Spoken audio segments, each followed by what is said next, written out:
여러분 안녕하십니까? 목요일 YTN 뉴스나이트 시작합니다. 김건희 씨가 오늘 구속 후 세 번째 특검 조사에서도 진술을 거부했습니다. 특검은 모레 오전 10시에 다시 나오라고 통보했습니다. 첫 소식 임예진 기자가 보도합니다. 김건희 씨가 탄 파란색 법무부 호송차가 민중기 특별검사팀 건물로 들어갑니다. 지난 12일 구속된 뒤 세 번째 특검 출석입니다. 특검은 건진법사 청탁 의혹을 집중 조사하기 위해 100쪽 분량의 질문지를 준비했지만 김 씨는 초장부터 입을 굳게 다물었습니다.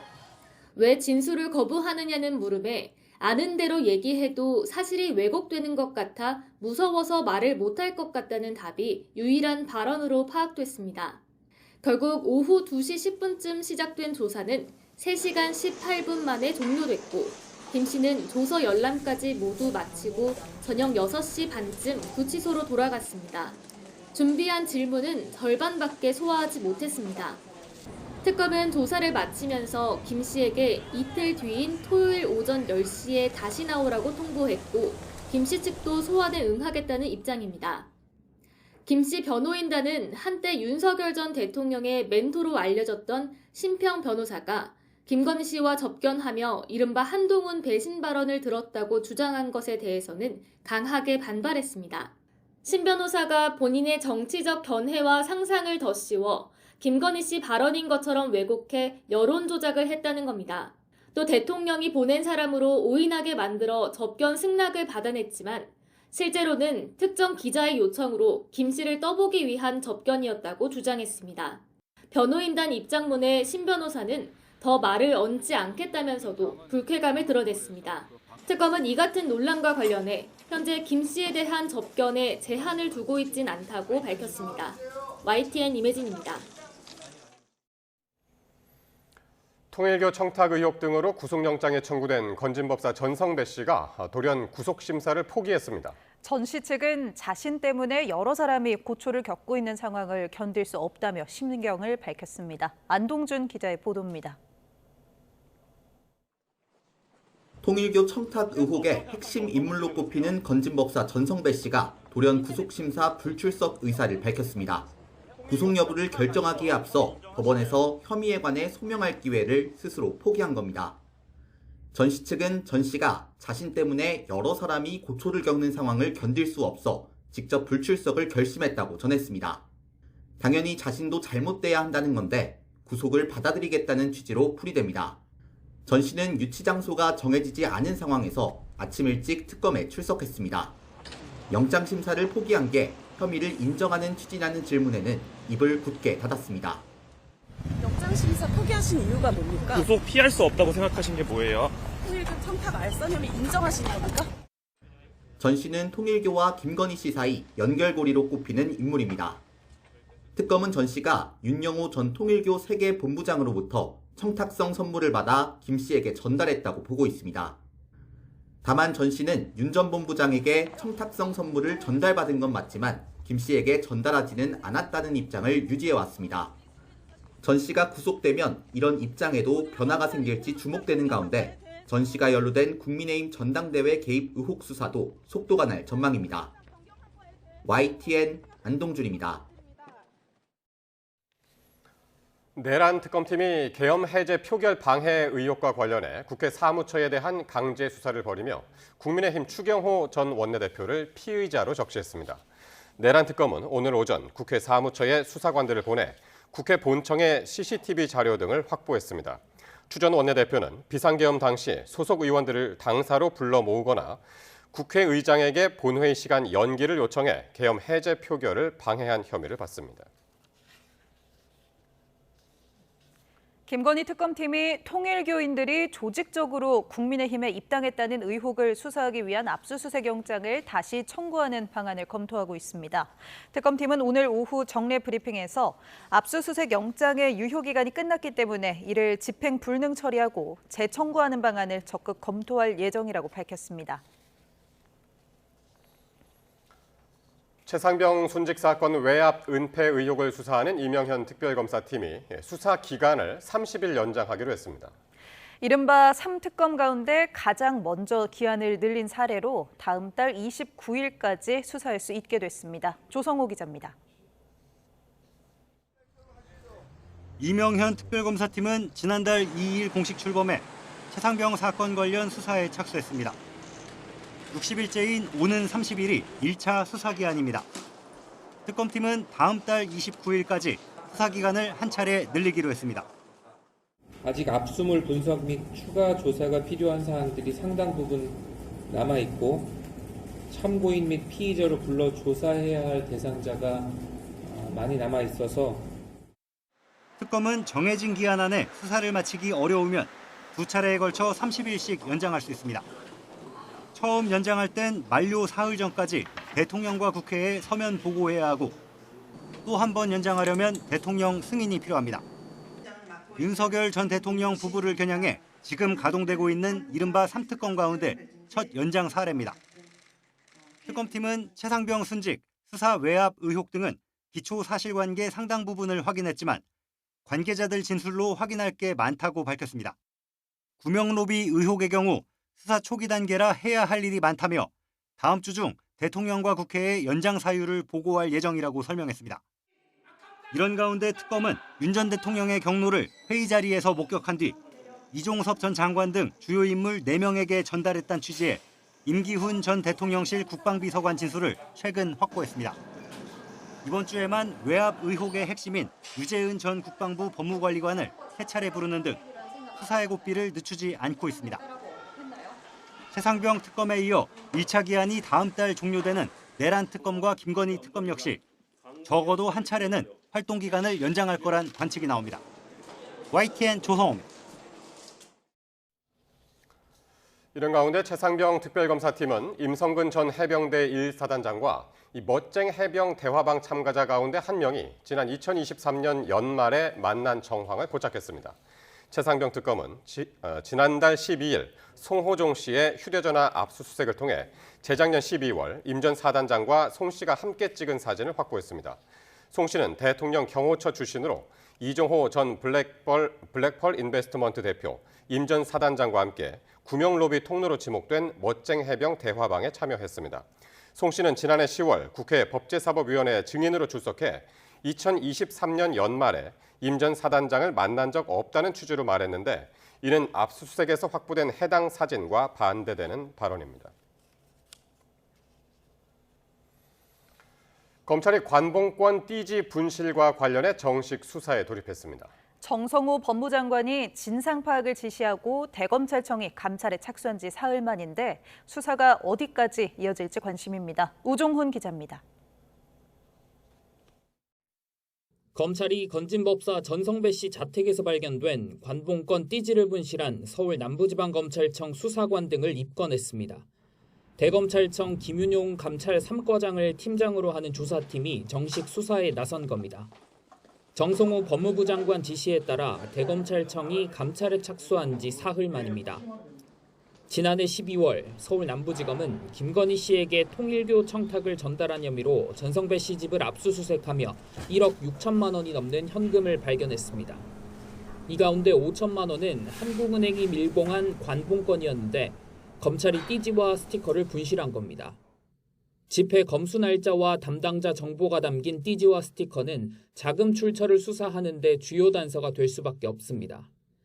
담당자가 압수한 현금을 확인하며 돈만 챙기고 띠지와 스티커는 실수로 폐기했다는 해명은 논란을 키웠습니다. 조사팀은 입건된 수사관을 상대로 구체적 경위와 조사 후 보고 과정 등 사실관계를 파악할 전망입니다. 또 이후엔 분실 사실을 확인한 뒤에도 아무런 후속 조치에 나서지 않은 신흥석 전 남부지검장 등 지휘부에 대한 수사로 확대될 가능성이 거론됩니다. YTN 우종훈입니다. 네, 방금 들어온 소식입니다. 김건희 씨에게 금품을 전달하며 각종 통일교 현안을 청탁했다는 의혹을 받는 건진법사 전성배 씨가 구속됐습니다. 서울중앙지방법원은 알선 수재와 정치자금법 위반 혐의를 받는 전 씨의 구속영장을 발부했습니다. 전 씨는 이미 구속된 윤영호 통일교 전 세계 본부장으로부터 통일교 현안 청탁을 위해 명품 가방과 다이아몬드 목걸이, 천수삼 농축차 등을 받아 김건희 씨에게 전달한 혐의를 받습니다. 또 2022년 지방선거를 앞두고는 여러 유력자로부터 돈을 받아 공천 관련 청탁을 윤 전 대통령 측근에게 전달했다는 의혹도 있습니다. 앞서 전 씨는 자신 때문에 여러 사람이 고초를 겪는 상황을 견딜 수 없다며 피의자 신문 출석을 포기했습니다. 네, 이재명 정부 출범 뒤 첫 검찰 중간 간부 인사가 단행됐습니다. 법무부는 오늘 고검 검사급 665명과 일반 검사 30명에 대한 전보 인사를 시행했습니다. 이에 따라 최재하 김천지청장이 사상 첫 서울중앙지검 여성 1차장으로 발탁됐습니다. 반면 공봉숙 2차장은 서울고검 검사로, 이성식 3차장은 대구고검 검사로 좌천성 발령됐고 박승환 1차장은 의원 면직됐습니다. 이재명 대통령과 더불어민주당 지도부가 검찰의 수사 기소 분리를 정부조직법 개정안의 추석 전까지 담기로 했습니다. 당정대 사이 일부 혼선이 있었지만 추석 전 검찰개혁 완료라는 틀을 지키면서 세밀한 조율은 추석 이후로 넘기기로 한 겁니다. 김다현 기자가 보도합니다.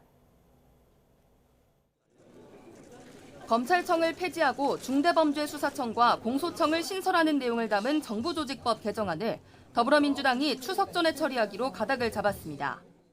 일단 수사권과 기소권을 분리할 수 있도록 얼개부터 짜놓고 구체적인 조직 운영 방안 등은 후속 입법에 나서겠다는 구상입니다.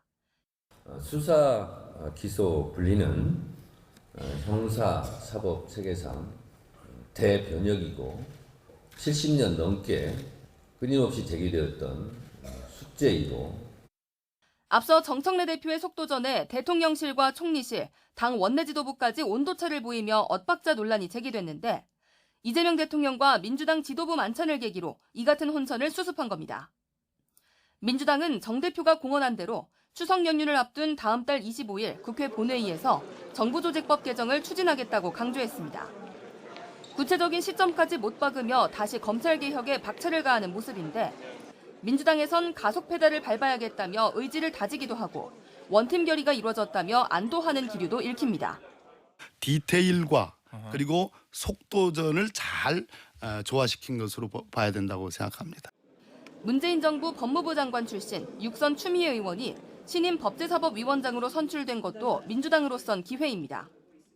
검찰과 언론 그리고 사법개혁 과제를 완수하라는 국민의 명령으로 받아들이고 있습니다.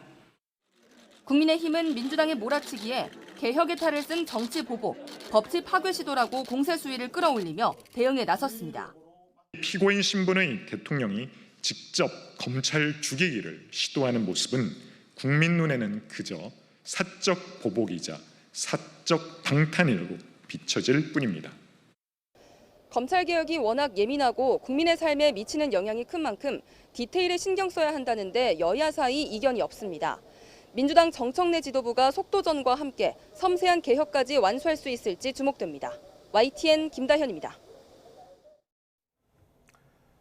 국민의힘의 새 지도부를 선출하는 전당대회가 하루 앞으로 다가온 가운데 이 당대표 선거 결선 투표 성사 가능성과 그 구도에도 관심이 쏠립니다.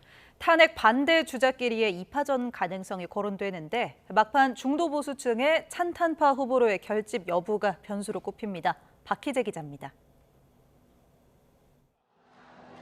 반탄 김문수 장동영, 찬탄 안철수 조경태. 단일화 없이 4파전 구도로 전개되면서 과반 득표자 없이 상위 2명이 다시 맞붙는 결선 투표 가능성도 그만큼 커졌습니다. 당 안팎에선 김문수, 장동영, 반탄 주자 2명의 결선행에 무게를 싣는 기류가 감지됩니다.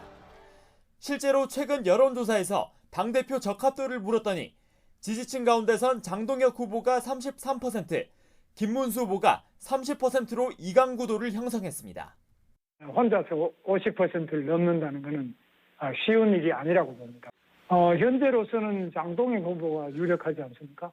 지금 누가 당을 혁신할 수 있을 것인지가 국민의힘의 관건입니다. 정치 생명을 연장하기 위한 것이 아니라 정치 생명을 걸고 나왔기 때문에 당을 혁신할 수 있습니다. 안철수, 조경태 두 찬탄 후보는 당 쇄신을 바라는 중도 개혁 성향의 당원의 막판 결집에 기대를 거는 분위기입니다.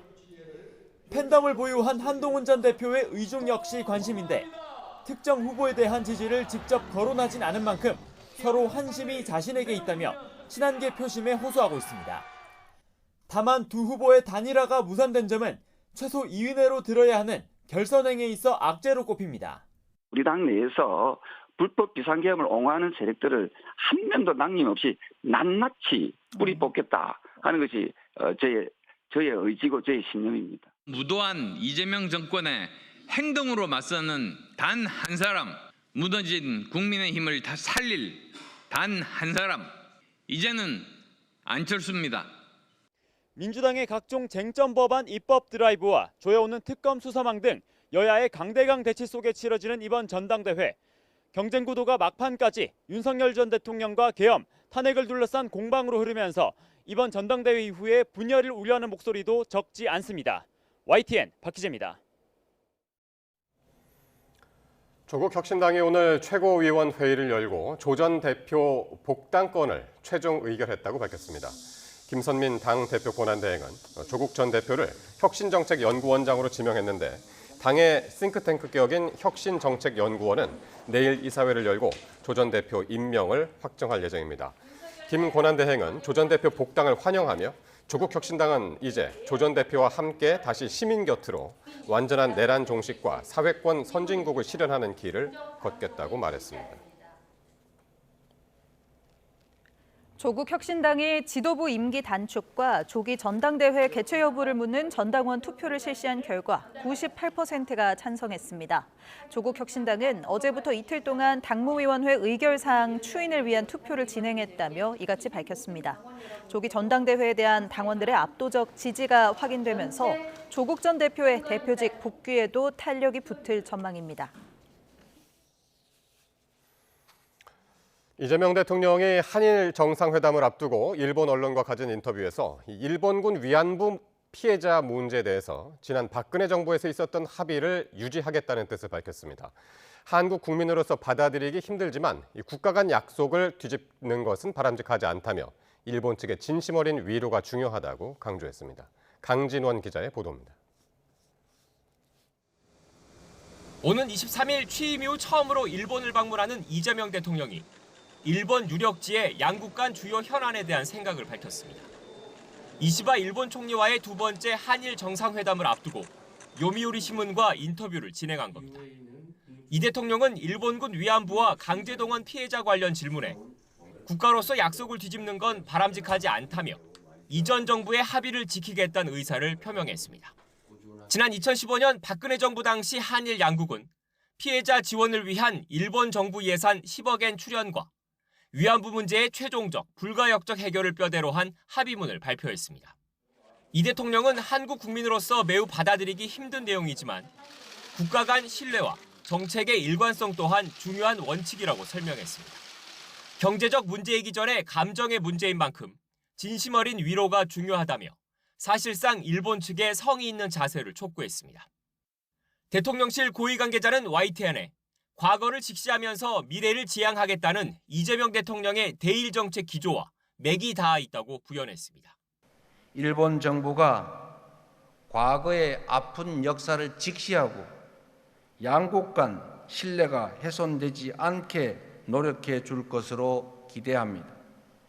북핵 위협이 갈수록 고조되는 가운데 동결, 축소, 비핵화라는 3단계 북핵 해법도 처음으로 공식 언급했습니다. 긴밀한 한미 공조와 남북 대화를 통해 여건을 만들어가겠다는 구상을 공개적으로 밝힌 겁니다. 완전하고 즉각적인 비핵화가 현실적으로 어려운 상황에서 북한과 협상의 물꼬를 트기 위한 고민의 결과로 해석되는데 일각에선 북한의 핵 보유를 인정하는 결과로 이어질 수 있다는 우려도 나옵니다. 이 대통령은 이 밖에 한중 관계에 대해선 경쟁과 협력, 대결과 대립적인 측면이 함께 존재한다며 지리적, 경제적으로 뗄 수 없는 가까운 존재인 만큼 다양한 측면을 고려해 관리해야 한다고 강조했습니다. YTN 강준원입니다. 이재명 대통령이 한국을 찾은 빌 게이츠 이사장과 만났습니다. 게이츠 이사장은 우리나라의 자선 활동 지원을 요청하고 한미 정상회담을 앞둔 이 대통령에게 트럼프 대통령과 잘 대화하라고 덕담을 건넸습니다. 홍민기 기자입니다.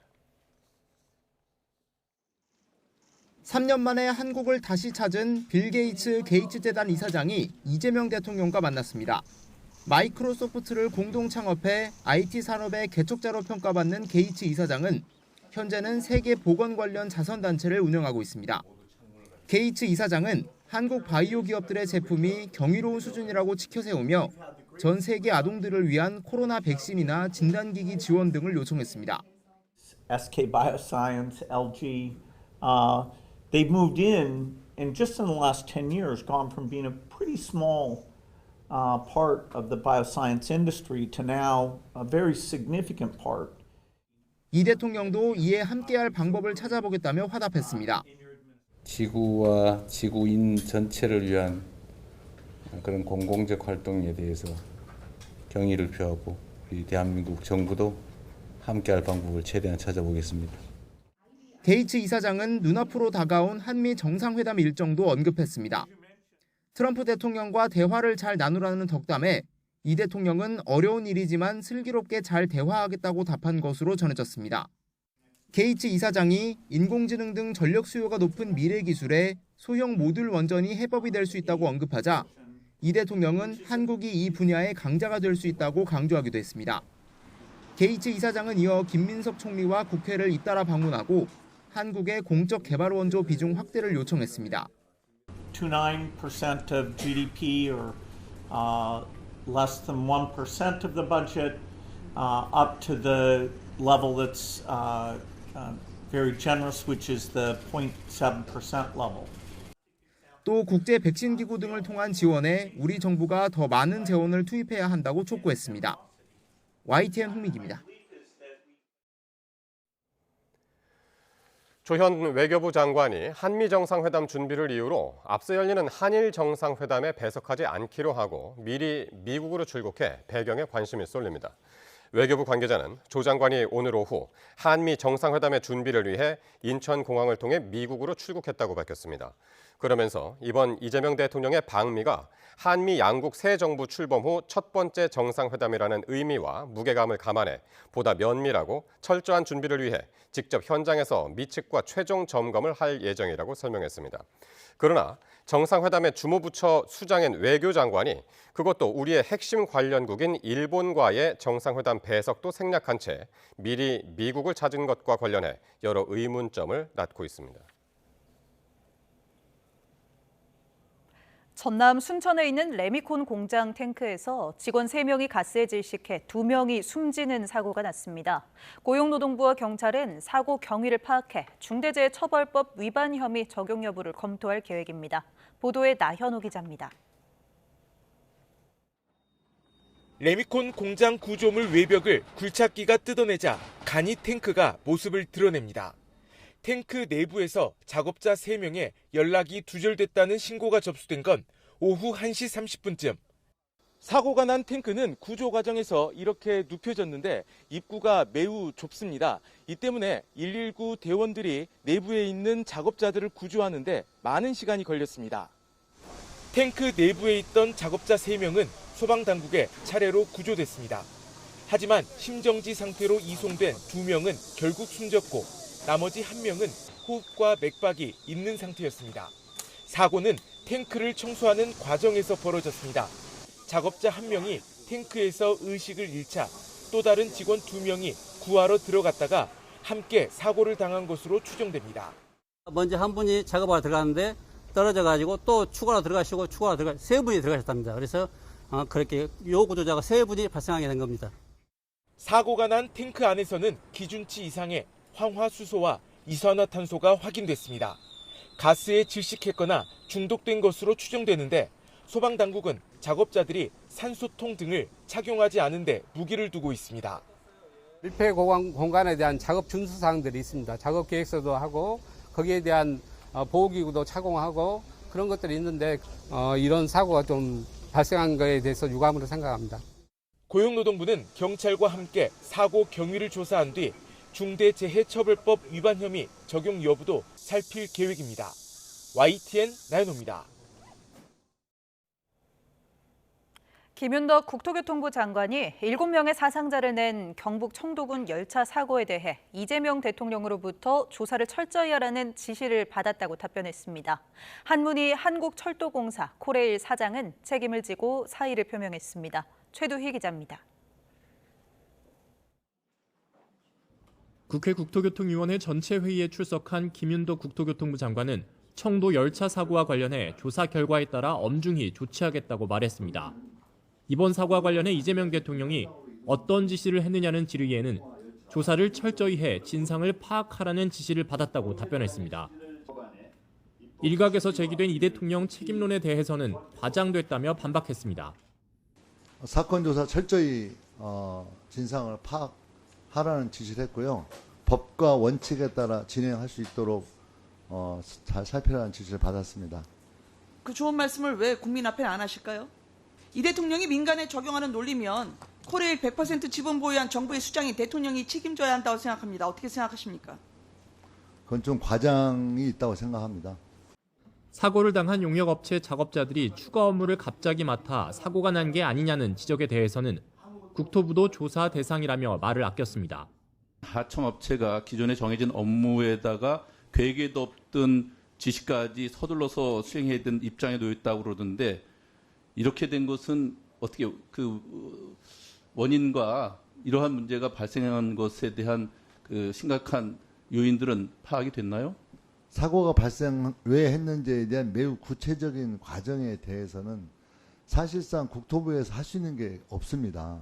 저희가 이걸 만약에 개입해서 파악하려고 했을 경우에는 자칫 사고 원인에 대해서 왜곡시키거나 용역업체가 코레일로부터 추가로 지시받은 업무에 투입된 경위와 관련해 정정래 코레일 부사장은 집중 호우로 긴급히 점검해야 할 필요성 때문에 68개소를 기간 연장하고 1억 원을 추가했다고 해명했습니다. 이런 가운데 한문희 코레일 사장은 사고 발생에 대해 유가족과 국민께 깊이 사과드리고 무거운 책임을 통감한다며 사고 현장에서 사의를 표명했습니다. 한 사장은 윤석열 정부 시절인 지난 2023년 7월 코레일 사장에 취임했는데 임기는 내년 7월 23일 만료될 예정이었습니다. YTN 최두입니다.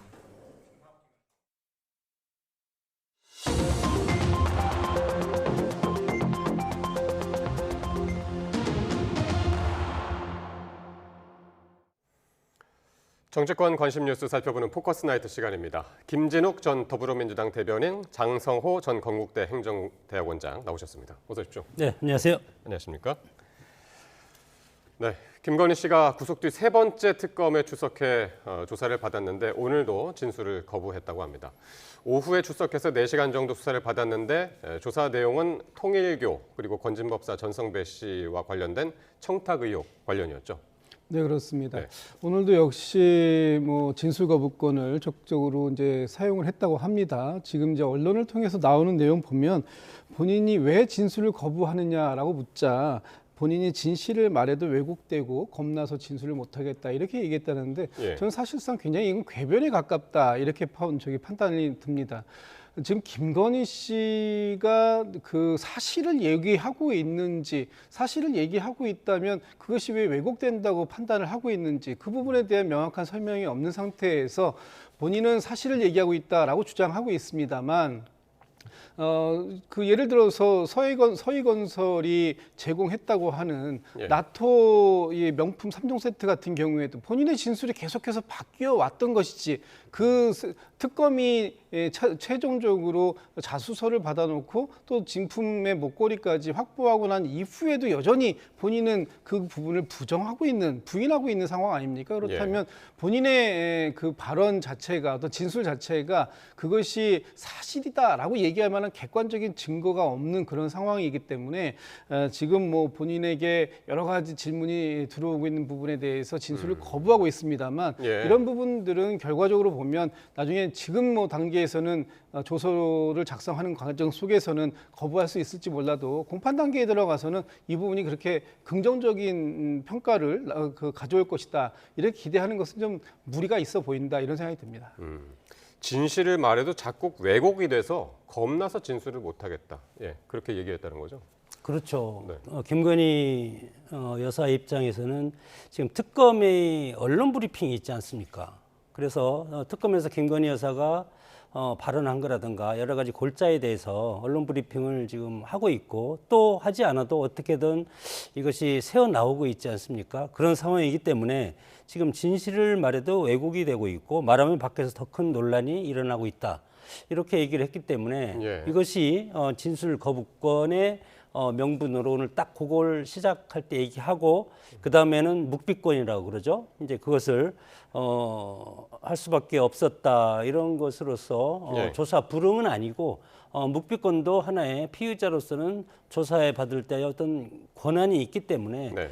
본안 심판 그러니까 검찰에서 특검에서 기소를 하면 이것에 대해서 법원에서 사실 여부를 다루겠다 그런 어떤 이제 방향을 이제 정한 것이라고 보고 사실 오늘 건진법사 전성배 씨가 사실은 권력이 멀리해야 할 그런 것들을 다 포함하고 있는 그런 부분입니다. 종교와 정치의 유착, 권력과 금권의 얽힘, 비선실세 논란 이런 것은 현재 어떤 최고 권력인 대통령이라든가 권력 주변에서 이런 것들을 멀리하지 않으면 정말 끝에는 사단이 난다. 그런 어떤 교훈을 지금 우리가 보고 있는데 이런 것이 사실은 윤석열 정부 초기에 그리고 애초에 이 건진검사 전성배 씨가 원래는 불교계였는데 제명을 당하고 그리고 독자적으로 일광조계종이라는 유사종파를 세우고 무소 활동을 하지 않았습니까? 그리고 김건희 씨 코바나 콘텐츠에 고문도 했고 그리고 천공 역술인과 비선실세에 관심도 있었고 이런 상황이기 때문에 상당히 안타까운 어떤 부분을 지금 우리가 보고 있다고 봅니다. 그렇군요. 검찰 특검이 지금 이제 계속해서 세 번째 불렀고 이제 네 번째는 이제 토요일 오전에 또 나오라고 했는데 주제를 매번 바꿔가면서 이제 질의를 하는데도 그때마다 이제 거부권을 행사하고 있는데도 이제 계속 이제 부른단 말이죠. 이제 영장 기간도 이제 연장을 하면서까지. 자, 특검이 최종적으로 어떻게 판단을 할지 한번 보기로 하고요. 자, 이런 가운데 최근 김건희 씨를 면회한 심평 변호사와 또 김건희 씨 측 사이에 진실 공방이 벌어지고 있습니다. 일단 심평 변호사의 라디오 인터뷰 내용부터 한번 들어보겠습니다. 제가 기억하는 그때 구치소 가서 들은 기억은 그래요. 그 오죽했으면 우리가 남편이 계엄을 했겠습니까? 그런 말씀을 하신 걸로 기억합니다. 내가 죽어버려야 내 남편이 살지 않겠습니까? 이렇게 묻는데 더 이상 제가 꼬치꼬치 캐묻고 하는 그런 상황은 아니었죠. 김 여사가 하신 정확한 워딩은 그렇게 지가 배신을 하지 않았으면은 무엇이든 지가 다 차지할 수 있었지 않겠나. 그런 식으로 말씀을 한 것으로 기억합니다. 남편이 끝까지 버텨달라는 말을 꼭 좀 전해달라고 하시고. 예. 그러나 이제 그 말이 꼭 어떤 불의의 일을 당할 사람이 남편한테 마지막으로 전하는 말 같아서 저는 아주 기분이 섬뜩했죠. 네. 면회를 다녀와가지고 이제 본인의 페이스북에다가 이제 길게 장문의 내용을 남기고 그 다음에 이제 라디오 인터뷰를 통해서 그 배경 설명을 좀 해주는 모습이었는데, 그러니까 김건희 씨가 내가 죽어야 남편이 살 길이 열리지 않을까요? 또 한동훈이 배신을 안 했다면은 그에게 무한한 영광이 기다리고 있었을 텐데 왜? 이런 이야기를 했다고 이제 전해지는데 이번 라디오 인터뷰를 통해서는 오죽했으면 우리 남편이 계엄을 했겠냐 이런 말도 한 것으로 지금 전해지네요. 지금 김건희 씨가 오늘 특검에서 했다는 말 있잖아요. 제가 다시 한번 소환해 볼게요. 진실을 말해도 왜곡되고 겁나서 말을 못하겠다. 사실 이 얘기는 특검에서 진술을 거부할 때 쓸 얘기가 아니라 심평 변호사를 만났을 때 해야 되는 얘기 아닙니까?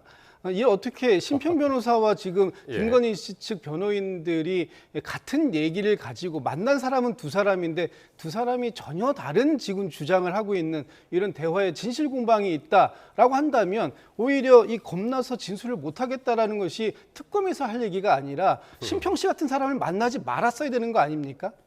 그런데 예. 만난 것도 본인이 만났고 대화를 어떤 내용이 누구의 말이 지금 진실인지는 모르겠습니다만 예. 어쨌든 두 사람이 전하는 내용이 사실상 좀 부적절하다. 사실 그런 내용을 얘기했는지도 모르겠습니다만 얘기했다고 해서 그것을 다 언론에다가 공개를 하는 것도 바람직하지 않고 또는 만약에 본인이 하지 않은 말을 마치 소설을 쓰듯이 언론에 전달을 했다라고 했다면 그것도 역시 잘못된 것이죠. 그러니까 이 두 가지 사안 모두가 지금 부적절한 상황이기 때문에 애초에 지금 심평 변호사 같은 경우에는 본인이 선임한 변호사도 아니지 않습니까? 그렇다면 지금 누군가를 만나서 다른 어떤 메시지를 전달하려고 했다라는 것 자체, 그 자체가 정말 부적절한 일이다라고 볼 수밖에 없는 것이고 예. 오히려 본인의 방어권을 위해서 도움이 될 수 있는 변호인을 만났다고 한다면 그거는 좀 이해를 하겠어요. 100번 양보하더라도.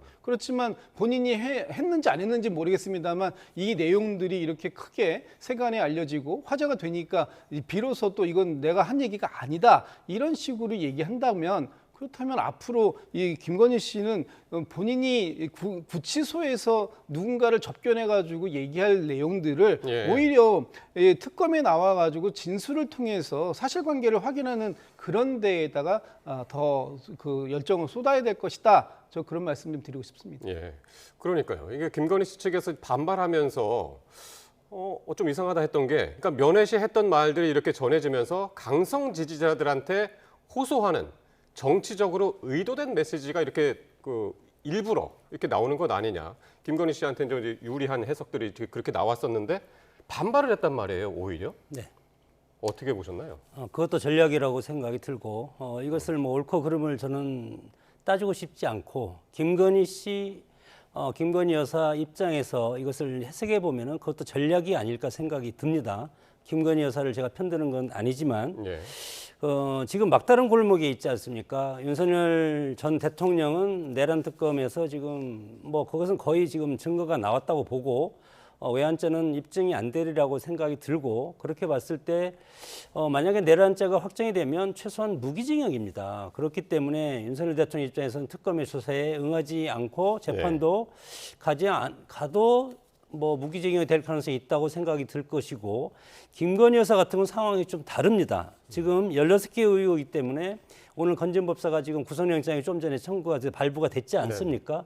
이런 걸 봤을 때 16개의 혐의를 모두가 다 벗어날 수는 없겠다.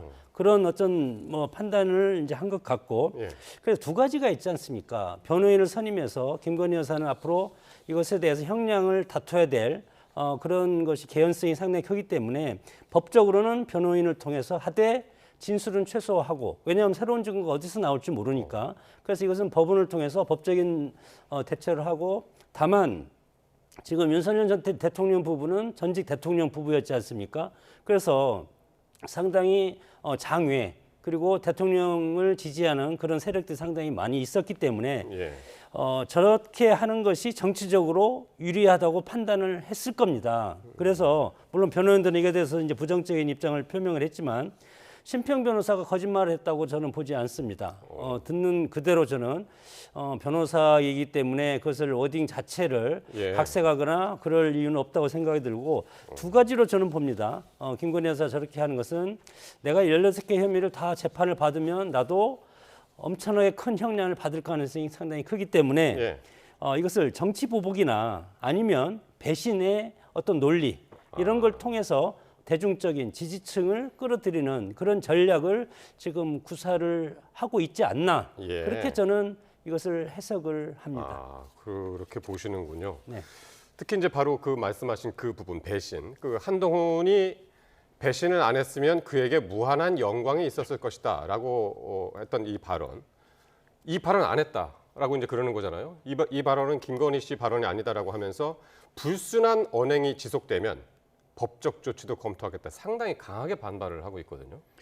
글쎄요, 저는 그래서 처음부터 이런 부분들을 본인이 초래한 것이다, 자초한 것이다라고 볼 수밖에 없고 애진혁이 안 만났으면 없었을 얘기들 아닙니까? 그리고 본인이 했는지 안 했는지는 모르겠습니다만 예. 했을 수도 있다고 봅니다. 아마 지금의 이런 상황들, 윤석열 전 대통령과 본인 스스로, 본인 두 사람 모두가 지금 구속의 상황에 처해진 데에 대해서 가장 크게 원망하는 사람이 있다면 아마도 한동훈 전 대표가 아닐까. 지난 12.3 비상계엄이 있던 날 밤에 그 비상계엄을 해제하겠다고 쫓아다녔던 한동훈, 그리고 윤석열 전 대통령이 탄핵되고 난 이후에 윤석열 전 대통령의 탄핵은 불가피했다고 얘기하는 한동훈, 얼마나 본인 마음속에는 미움의 대상이 되었을지 저는 뭐 그 정도는 충분히 인지상정으로 할 수 있다고 봅니다. 그 말을 했는지 안 했는지 모르겠습니다만 심평 씨가 그 말을 전달함으로 해서 얻을 수 있는 이익이 사실상 별로 없다. 네. 지금 그렇다면은 두 가지를 해석해 볼 수 있는 거죠. 하나는 본인이 했는데 안 했다고 할 수도 있는 것이고, 만약에 본인이 저 얘기를 했다고 한다면 이것은 지금 국민의힘의 전당대회가 치러지고 있는 기간, 특히 선거에서 돌입해 있는 어제, 오늘 이틀 동안에 상당한 영향력을 본인이 영향력을 행사하려고 하는 의도와 관계없이 이미 행사가 된 것이다라고 볼 수밖에 없는 겁니다. 지금 국민의힘은 찬탄파와 반탄파 그 두 사람씩이 지금 대선 아니 지금 후보군에 올라가 있지 않습니까? 당대표. 김문수 당대표 후보군에 김문수, 장동혁 후보하고 안철수, 조경태 후보가 이 반탄파하고 찬탄파가 정확하게 반반씩 갈려 있습니다. 예. 이 와중에 반탄파가 당권을 차지해야 그나마 국민의힘에서 윤석열 전 대통령이나 본인에 대한 어떤 나름의 방파제 역할을 해줄 수도 있다라는 기대감이 일정 정도는 있었을 것이다라고 보는 것이 합리적인 생각일 것이고, 예. 그런 측면에서 이러한 부분을 얘기했었을 수도 있겠다라는 예. 이제 생각은 드는 겁니다. 여러 가지 해석 중에 이제 그 국민의힘 전당대회에 어느 정도 영향을 끼치려는 의도가 있었지 않느냐, 이제 그렇게 이제 말씀을 하신 거고요. 바로 그럼 전당대회 얘기를 해보면은요, 바로 내일입니다. 하루 앞으로 다가왔는데 어제 이제 당원 모바일 투표에 이어서 오늘은 ARS 투표가 진행이 됐고요. 일반 여론조사까지 이제 진행이 됐는데 투표율이 어제는 상당히 높다, 이제 그렇게 이야기가 나왔어요. 37.5%. 근데 오늘 ARS까지 모두 합해서 보니까 42.2% 나왔다고 그러네요. 그러니까 이거를 정점식 사무총장은 지난 전대에 비해서 투표율이 높지 않다, 그렇게 평가를 하고 있네요. 지난 전대보다 모바일 투표는 이틀 했는데 하루를 줄였고, 네. 그리고 ARS 투표도 오늘 하루 하루 오전 10시부터 지금 10시 좀 전에 마감을 했습니다. 네. 그래서 아마 9시 15분 현재 모바일 투표는 37.51%였고 예. 지난 전대보다 7% 높았습니다. 예. 그만큼 관심이 컸던 겁니다. 예. 적극적인 지지층에서는. 그다음에 9시 15분 현재 10.5%가 ARS니까 10.5요? 지금 예. 그러니까 지금 44.53이었는데 거기서 한 40분 후까지는 지금 최종 걸 제가 못 보고 지금 들어왔습니다. 그래서 아마 45%, 46% 그 사이가 아마 최종 투표율이 됐을 텐데, 제가 말씀드린 게 오후 6시 기준이었으니까 네네. 확실히 이제 높아졌겠네요. 예, 제가 9시 15분에 44.53%였으니까 지금은 거기에서 이제 40분 뒤에 종료가 되니까 아마 여기서 1% 정도, 45.53% 정도로 최종 투표율이 됐는데 지난 전대 때 충분한 시간을 갖고 해서 47% 정도밖에 안 나왔습니다. 그런 상황이라고 보면은 일단은 투표를 할 사람들은 다 했다. 뭐 저는 그렇게 보고 이것이 정당성 있는 어떤 선택, 유권자들을 당원들의 선택, 이것으로 정통성 있는 그런 전당대회가 됐다. 저는 예. 그렇게 평가를 합니다. 그러니까 투표율은 왜 또 관심이냐면 투표율에 따라서 투표율이 높으면은 뭐 반탄파냐 찬탄파가 좀 유리하냐, 뭐 이제 그런 해석들을 내놓을 수 있기 때문인데, 지금은 결선 투표까지 가는 것에 대한 의견들이 훨씬 더 지금 많은 것 같아요. 그렇습니다. 일단 지금 이제 그 당일 후보로서 예. 50%가 넘는 후보가 생기긴 좀 어려운 국면 아닌가. 특히 이제 오늘 나온 MBS 여론조사라든지 좀 이따 저희가 다룰 기회가 있을지 모르겠습니다만, 그런 부분을 보더라도 지금 4명의 그 당대표 후보들 중에 예. 어느 한 분이 월등하게 과반을 점하는 그런 결과들이 나오고 있지는 않고, 그래서 과연 내일 결선 투표에 반탄파 2명이 올라갈 것이냐 아니면 반탄파 1명, 찬탄파 1명이 올라가게 될 것이냐 하는 부분도 일단 뭐 그 눈여겨 볼 필요가 있겠습니다만 저는 반탄파 2분이 올라갈 가능성이 조금 더 높아 보입니다. 네, 왜냐하면 MBS 여론조사 결과를 보더라도 지금 반탄파를 주장하시는 소위 김앤장이라고 하는 김문수, 장동혁 2분이 다른 찬탄파의 2분에 비해서 이 국민의힘 지지층에서 월등하게 앞서는 그런 결과들을 보여주고 있기 때문에 여론조사 결과 있으면 한번 보면서 말씀 나눌까요? 그러면? 네, 지금 MBS 여론조사 결과가 지금 나오고 있습니다만 지금 전체적인 그 그림을 보면, 그러니까 이게 일반인들까지 포함하는 겁니다. 지금 나오고 있는 게 일반 여론조사. 네, 일반 여론조사를 보면 지금 이제 조경태 후보가 20%로 가장 높고 김문수 후보가 14, 그리고 안철수, 장동혁 후보가 11. 그래서 지금 소위 찬탄파를 얘기하시는 분들도 상당히 어느 정도의 점유율을 보이고 있는데, 근데 이게 이제 국민의힘의 적극 지지층으로 넘어가면 이겁니다. 네, 그러면 이제 장동혁 후보가 33, 김문수 후보가 30, 그리고 안철수 후보가 8, 조경태 후보가 7 이렇게 완벽히 다른 결과를 가져오는 것이죠. 월등히 지금 앞서네. 그렇습니다. 국민의힘 지지층만 놓고 봤을 때는. 그런데 이 지금 두 그래프가 의미하는 부분이 상당히 크다고 저는 보는데 보통 작년 한동훈 전 대표가 당대표에 당선될 때를 보면 당심과 민심의 차이가 그렇게 크지 않았습니다. 당심도 거의 63%, 민심도 거의 63%의 비슷한 상황을 보였는데 지금처럼 당심과 민심이 전혀 다른 모습을 보이는 것, 이거는 굉장히 국민의힘의 전당대회가 일반 국민들의 눈높이와 상당히 괴리감을 보이고 있다라고 해석할 수밖에 없는 것이죠. 예를 들면 그 1등 지금 국민 전체를 봤을 때 1등이 나왔던 조경태 후보가 20%에서 1등이었는데 이게 전체가 아니라 국민의힘 지지층으로 가면 4등 후보로 급전락하게 됩니다. 이 갭을 어떻게 설명할 수 있을 것인가? 지금 국민의힘에서 과연 일반 국민들과 비슷한 생각의 어떤 판단들이 나올 수 있는 것인가? 아니면 전혀 다른 국민의힘 안에서만의 그들만의 리그가 지금 벌어지고 있는 것은 아닌가? 이렇게 볼 수밖에 없는 상황이기 때문에 내일 어떤 결과가 나오는지 일단 한번 1차적인 주목을 해볼 필요가 있고요.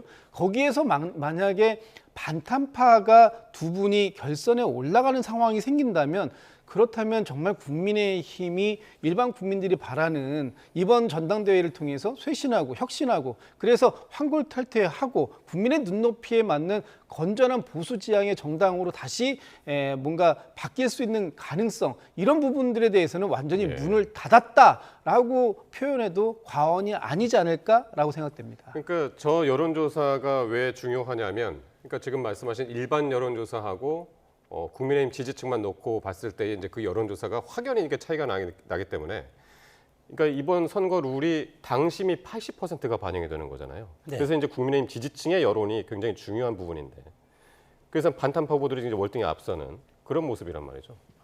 뭐 정당은 저는 정당의 당원들의 뜻대로, 대통령은 국민의 뜻대로 가는 것이 맞고 당은 당원들의 뜻대로 가는 것이 맞다고 봅니다. 미국처럼 완전 100% 오픈 프라이머리를 해서 완전 일반 국민 경선을 하면 당을 애당하고 사랑하는 당원들의, 그리고 뭐 돈을 내는 책임 당원들의 그런 역할, 책임감, 이런 것이 저는 감소될 수밖에 없는 것이 현실이고, 국민의힘 맞습니다. 우리 그들만의 리그, 그러나 그것이 저는 중요하다고 생각이 들고, 만약에 여기서 조금만 더 삐끗하면 국민의힘 자체를 해산해야 된다고 저는 생각이 듭니다. 그렇기 때문에 이번 전당대회가 정말 당을 강력하게 끌고 갈 수 있는 그런 대표 주자를 세워야만이 보수 정당의 명맥을 유지하면서 이제 이 전당대회를 통해서 앞으로 쇄신과 재창당의 그런 출발을 할 수 있는 그런 모멘텀이지, 전당대회를 통한 어떤 최고위원과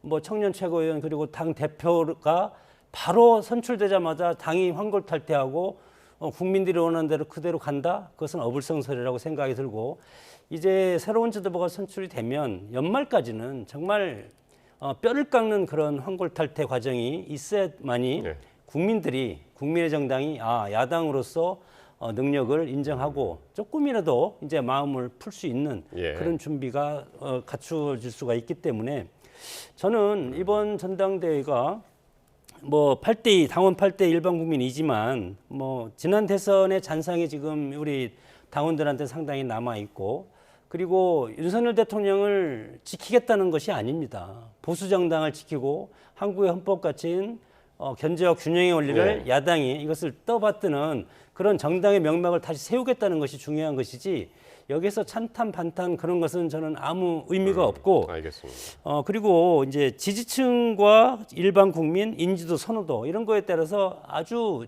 전혀 다른 지금 차이가 나고 있지 않습니까? 그렇기 때문에 내일 결선 투표가 내일 오후 5시면 발표가 되는데 그때 보면 저는 50%가 넘을 가능성도 있다고 봅니다. 그래서 한 50.3% 정도 해서 내일 1등 후보가 탄생될 가능성도 있고. 누가 1등 할까요, 그럼? 50%를 넘을 만한. 지금 현재로서 여론적 지금 뭐 좀 전에 나온 것도 있고 기존의 다른 뭐 여론적 지표를 보면은 지금 대세론을 형성하다가 김문수 후보가 대세론으로 쭉 오다가 그다음에 장동혁 후보가 맹렬하게 추격을 했습니다.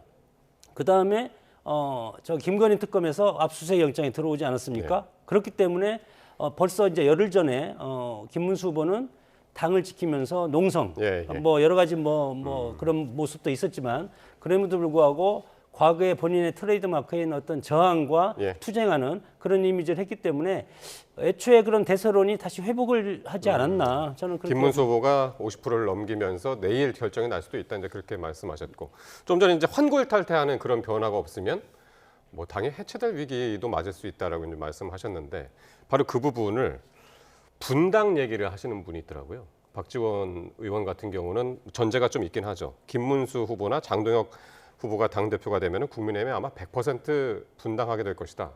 이런 얘기도 나오는데. 정상적인 정당이라면 그렇게 돼야 되는 게 맞지 않습니까? 예를 들면은 양쪽의 입장이 확연히 다른 그 두 세력이 한 정당 안에서 한 지붕 두 가족을 이룰 수 있을까요? 지금 찬탄파와 반탄파가 너무나 명확합니다. 윤석열 전 대통령의 복당도 허용하고 윤석열 전 대통령을 다시 윤 어게인 해가지고 하겠다라는 사람들이 지금 반탄파잖아요. 그런 사람들과 윤석열 전 대통령과는 완전하게 절연해야 된다라는 찬탄파가 이렇게 그 두 사람이 같이 지향이 다른 두 집단이 이렇게 세게 붙는 전당대회가 생겼다면 이 전당대회에서 어느 한쪽이 이겼다라고 하면 나머지 한쪽은 당연히 그 집단을 이탈하는 것이 사실은 정상적인 정당이라면 맞다라고 보여집니다. 그러나 제가 볼 때는 그거는 정상적인 상황일 때 얘기고 지금은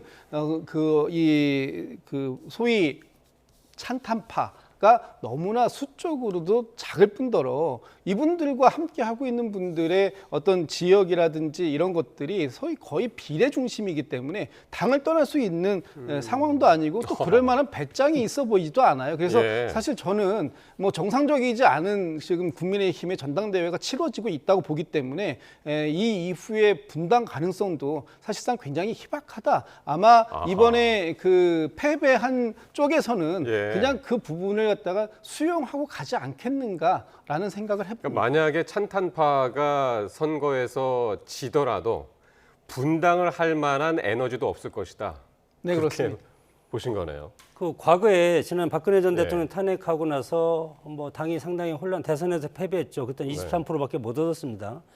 그런 상태에서 분당이 됐습니다. 바른미래당에서 나간 분들이 정말 얼마나 많은 서름을 안고 다시 복귀하지 않았습니까?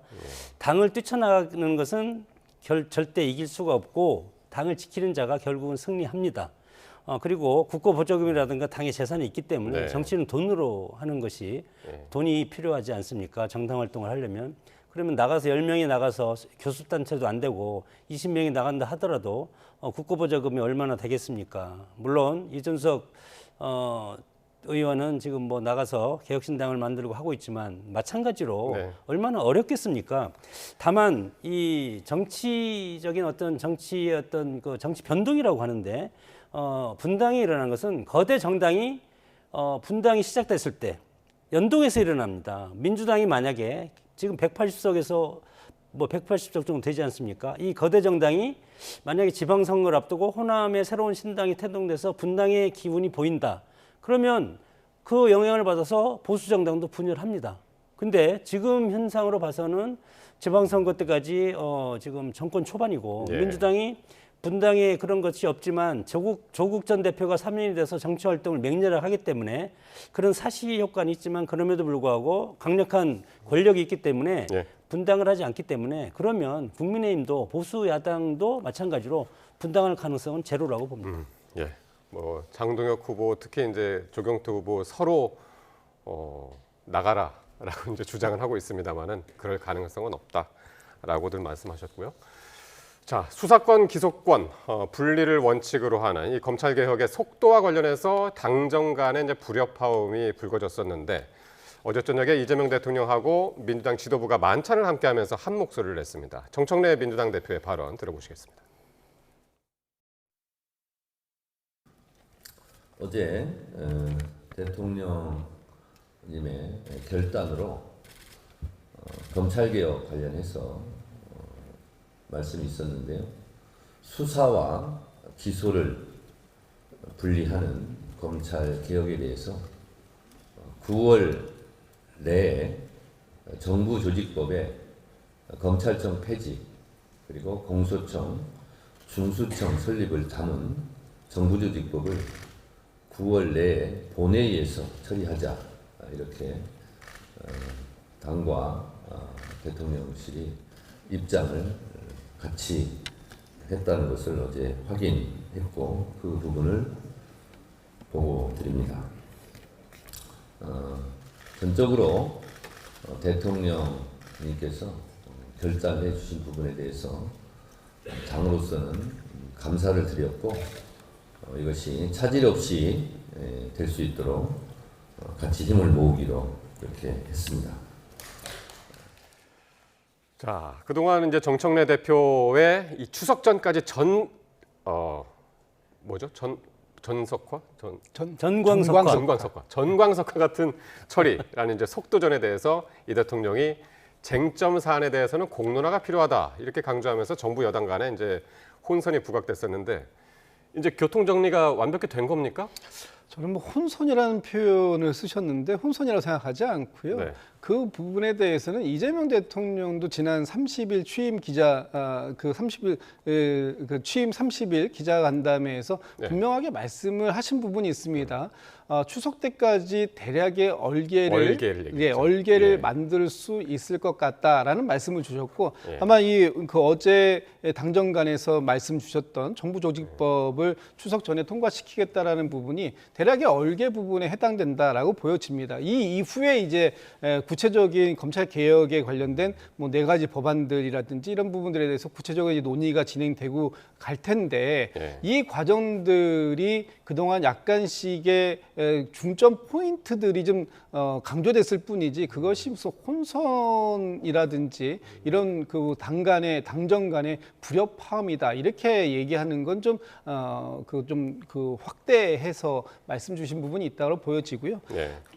지금 초지일관하게 수사권과 검찰이 갖고 있는 수사권과 기소권에 대한 분리 이 부분에 대한 대원칙은 한 번도 흔들림 없이 추진되고 있었다라는 부분이고요. 이것을 다시 한번 어제 지도부와의 만찬에서 대통령께서도 확인하시고 또 지도부에서도 오늘 의총을 통해서 의원들께 같이 공유한 그런 자리였다 이런 말씀 좀 드리고 싶습니다. 그러니까 1차적으로 정부조직법을 개정한다는 거죠. 그렇습니다. 검찰청이 없어지고 이제 공소청이나 중수청이 새로 생기는 거기 때문에 네, 그렇습니다. 그런 법안을 먼저 만들어 놓고 추석 전에 만들어 놓고 그 이후에 계속해서 추후 입법 활동은 그 이후에 계속 그렇습니다. 이루어지는 거죠. 어차피 이제 디테일이 중요한 것이고요. 그 디테일을 만들어가는 과정들 속에서 많은 그 국민들의 의견 또는 국민들이 불편해하시면 안 되고 이것을 한 번에 만들 때 아주 그 세밀하게 그 내용들을 좀 정리해서 가야 할 필요가 있기 때문에 그러기까지는 시간이 조금 필요한 부분이 있고 많은 분들께 설명드려야 될 부분이 있기 때문에 그 과정은 지켜가겠다 이런 말씀입니다.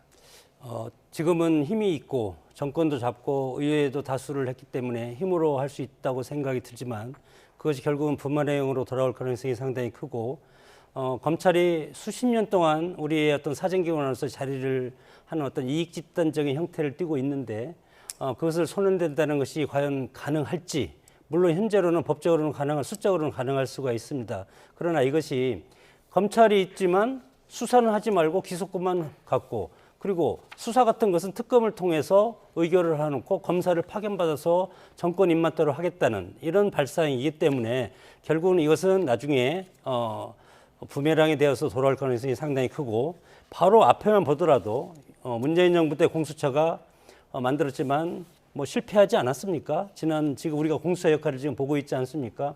마찬가지로 이것을 시간에 쫓겨서 하는 것보다도 결국은 복지도 국민적 합의가 필요하고, 예산도 국민적 합의, 여당과 야당이 협의해야 되고, 이 검찰이라는 것이 아주 오래된 어떤 검찰권을 민주당 마음대로 하겠다. 예. 그런 것은 가능하지만 국민의힘과 합의하지 않으면 예. 나중에 나중도 아닙니다. 몇 개월 뒤에 선거로서 심판받을 가능성도 있고, 현재 우리가 다원이익주의 집단 사회고, 과거 5.16 쿠데타가 일어날 때 왜 일어났겠습니까?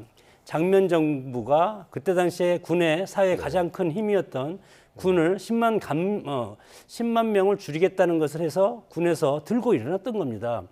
과거처럼 그런 쿠데타는 일어나지 않지만 검찰 출신들, 검사 가족들, 그리고 검사권이 정권에 대해서 저항할 가능성도 있기 때문에 이런 것들은 그 저항을 막기 위해서 사회개혁은 좋지만 여당과 야당이 합의하는 것이 저는 순리라고 생각이 듭니다. 알겠습니다. 그래서 이제 공론화 과정을 계속해서 이제 강조를 했고, 국민들의 이해와 공감을 얻어야 된다. 이런 부분들이 계속 정부에서 그런 이야기들이 나오는 것 같습니다.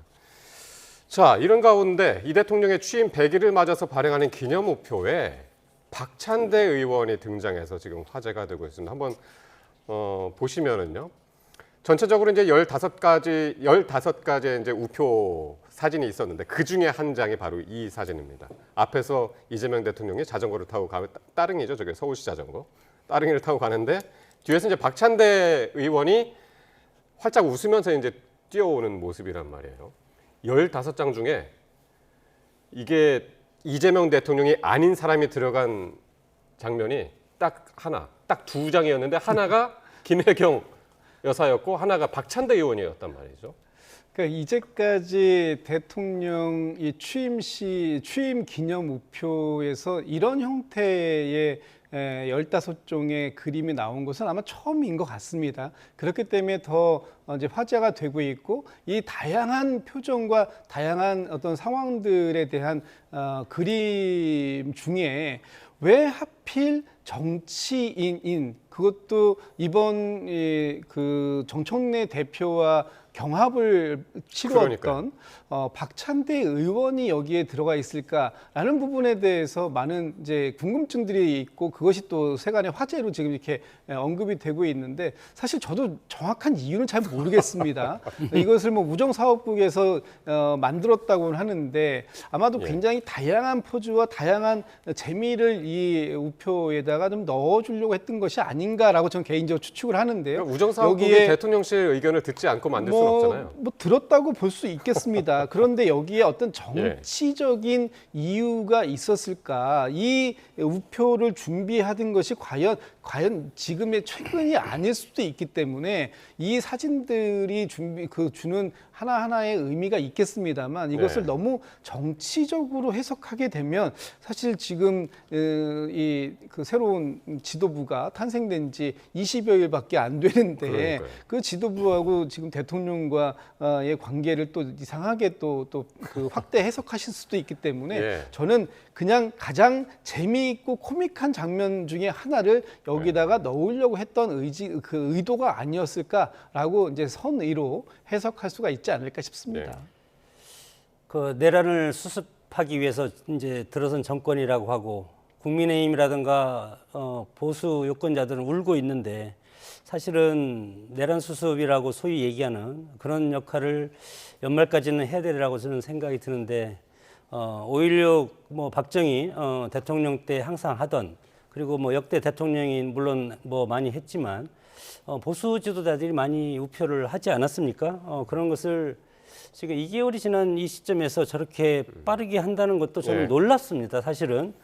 그럼에도 불구하고 정치는 말과 행동, 프로파간다라고 하는 것이 말과 행동을 통해서 보여주는 메시지가 분명히 있습니다. 네. 거기에서 특히 우리가 이제 관심을 갖고 있는 것이 권력적 지형을 대통령이 되는 순간 차기를 바라보는 것이 정치의 현실이고 네. 문재인 정부 때 안희정, 박원순, 이낙연 짜르르 다 미끄러서 권력의 이슬로 사라졌습니다. 그리고 마지막에 등장한 분이 이재명 대통령인데 그런 식으로 봤을 때 민주당도 다시 이제 파워게임에 들어섰다고 보고 거기에 1차적으로는 지금 조국 전 대표가 지금 사면을 받아서 정치활동을 개시했고 상당히 복잡하게 흘러갈 가능성이 상당히 크고 거기에 네. 정청래 지금 당대표와는 여러 가지 각이 있고 특히 우표에까지 차라리 정청래 당대표를 넣어야지 왜 박찬대 후보냐. 그렇게 되는 것은 이것은 명심은 박찬대한테 있다. 그래서 소위 지금 우리 뭐 평론가라든가 언론에서는 이것을 명청 교책이다. 뭐 이렇게 지금 얘기하고 있지 않습니까? 예. 당나라 중국 얘기는 하는 거지만 그런 사원에서 알겠습니다. 봤을 때는 역시 이재명 대통령이 지난 당대표 선거 때 복심은 박찬대였구나. 그러면 정청래 알겠습니다. 대표가 예. 사실은 얼마나 지금 마음이 아프겠습니까? 예. 어쨌든 그러니까 명심이 지금 전당대회 끝난 지가 언제입니까? 이제 한참 됐는데도 20일밖에 안 됐습니다. 명심이 정청래였냐 박찬대였냐가 다시 이 우표를 통해서 또 불거졌는데 이런 가운데 정청래 대표가 자신의 페이스북에 사진을 올린 게 또 이제 논란인데 경주 에이펙 현장을 꼼꼼히 점검했다면서 사진 30여 장을 올렸는데 그중에 2장이 이거였습니다. 신라 금관에 쓴 듯한. 이게 이제 그 원래 유리관 저쪽 반대편에서 찍은 건데 마치 이 정청래 대표가 금관에 쓰고 있는 듯한 모습을 본인이 페이스북에 올렸다는 말이에요. 그래서 이제 논란인데 짧게 한번 코멘트 그래서 해주실래요? 네. 이 부분도 또 다른 또 정치적 해석을 낳을 수밖에 없었고 네. 또 그 해석이 지금 대표 되신 지 20여일 만에 그러면 그 다음 스텝을 생각하고 계시는 거냐라는 이제 불필요한 또 정치적 오해가 있다 보니까 예. 이 부분에 이 2장의 사진을 이제 그 삭제하신 거 아닙니까? 예. 결국엔 오늘 삭제를 했죠. 예, 이 사진들이라는 것이 본인들이 의도하지 않은 상황에서 또는 뭐 보통의 의도도 있었을 수 있습니다만 오늘 같은 이런 사진은 사실은 의도하지 않은 상태에서 나온 사진이었고 근데 그것이 반대편에서 이렇게 찍었네요. 예, 지금 이제 뭐 사진 찍다 보면은 우리가 이제 일반인들이 이렇게 재미로 저렇게 한 번씩 하는 거 있잖아요. 뭐 태양을 손가락으로 이렇게 잡는 사진도 많이 찍고 여러 가지를 하는데 저 사진이 하필이면 공교롭게도 정치인이었고 또 당 대표고 또 지금 이제 이 이후에 또 뭔가 정청래 대표가 다른 이 이후에 또 그 그림을 그릴 수 있는 거 아니냐라는 이제 그런 이제 상황들 속에서 저 사진이 또 다른 이제 논란이 되다 보니까 이렇게 이제 오늘 이제 여러 가지 이제 여기서도 이슈로 다루고 있는데 하여튼 사진에 대해서 의도를 가지고 하는 경우도 있지만 사실 의도치 않게 정치적 해석을 낳는 경우도 있다 이런 말씀을 좀 드리고 싶습니다. 저걸 보면 당의 왕관으로 생각하면 좋은데 국민들은 결국은 차기 대권을 지금 얘기하는 거잖아요. 그래서 부자가 되면 부자 몸조심이라는 것이 있고 사실 저런 것도 절제를 해야 되는데 권력을 할 때는 절제가 안 됩니다. 끊임없이 팽창하는 그런 특성이 권력의 특성인데 지금 뭐 일각에서는 그런 말이 나오지 않습니까? 차기 대권에서 지금 정청래 또 뭐 박찬대 또 지금 이번에 조국 사면 조국 이런 식으로 해서 그리고 지금 국무총리 김민석 총리 이렇게 지금 한마평에 오르고 벌써 있기 때문에 이 권력이라는 것은 속일 수도 없고 속을 수도 없고 그냥 나타내는 것이다 그렇게 생각이 듭니다. 예, 재밌으면서도 또 정치적 해석들이 이제 여러 가지가 나올 수 있어서 한번 다뤄봤습니다. 자, 지금까지 김진욱 전 더불어민주당 대변인, 장성호 전 건국대 행정대학원장과 함께했습니다. 고맙습니다.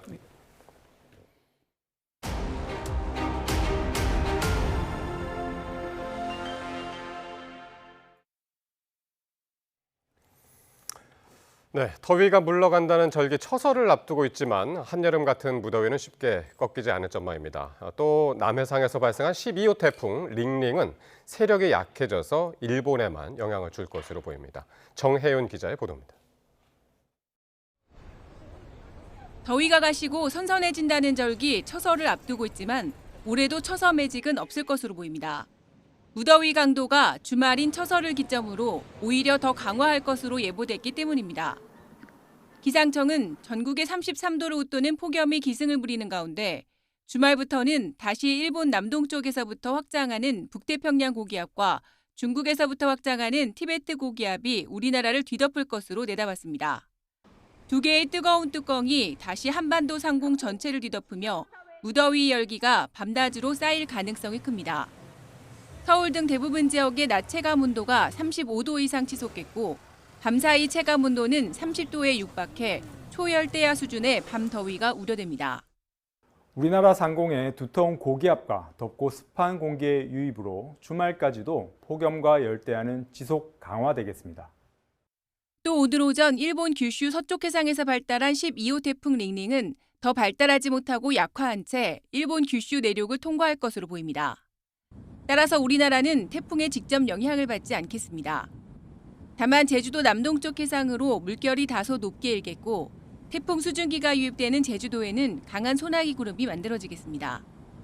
또 내륙에서는 심한 무더위 속에 대기 불안정으로 국지성 소나기가 내릴 수 있어 야외 활동 시 주의가 필요합니다. YTN 정혜윤입니다. 지난해 금사과로 불렸던 사과 가격이 또 들썩이고 있습니다. 이 산불과 폭염 등 악재가 겹친 탓인데 채소 가격도 불어납니다. 오동건 기자가 취재했습니다. 사과를 장바구니에 담는 소비자들, 비싼 가격에 부담을 호소합니다. 작년보다도 굵기도 작고요. 작년보다 좀 비싼 것 같아요. 과일 잘 못 먹겠어요. 금사과로 불리며 지난해 급등했던 사과 가격이 다시 출렁이고 있습니다. 사과 10개 기준 소매 가격은 약 3만 5천 원으로 비쌌던 지난해와 비교해도 8.12%, 평년보다는 무려 15.2% 올랐습니다. 지난 3월 경북 지역의 대표 사과 주산지에서 대규모 산불이 발생한 여파가 큰 데다 최근 폭염과 폭우 등 이상기후로 작황도 좋지 않은 상황입니다. 한국농촌경제연구원은 8월 사과 출하량이 약 5.7% 감소할 것으로 예상했습니다. 저장 사과가 다 소진되고 홍로, 부사가 나오기 전이라 사과 공백기가 이어지는 와중에 추석 전까지 물량이 풀리지 않아 당분간 공급 부족은 이어질 것으로 보입니다. 추석이 지난해보다 늦어지면서 출하도 다소 지연되고 있습니다. 그러나 9월과 추석 성수기에는 출하가 본격화되면서 사과 공급량이 전년보다 늘어날 것으로 전망됩니다. 폭염과 폭우 등에 따른 공급 부족은 채소도 마찬가지입니다. 지난달 농림수산품 생산자 물가는 전월 대비 5.6% 상승했습니다. 특히 농산물이 8.9% 올랐고 이 가운데 시금치가 무려 171%, 배추는 51% 껑충 뛰었습니다. 여기에 계절적인 요인으로 축산물 생산자 물가도 올랐습니다. 7월 전체 생산자 물가 지수는 0.4% 올랐는데 크게 오른 농축산물이 전체 상승을 주도한 것으로 분석됩니다. 생산자 물가는 한두 달의 시차를 두고 소비자 물가에 반영되는 만큼 식탁 물가가 또다시 출렁일 수 있다는 우려가 커지고 있습니다.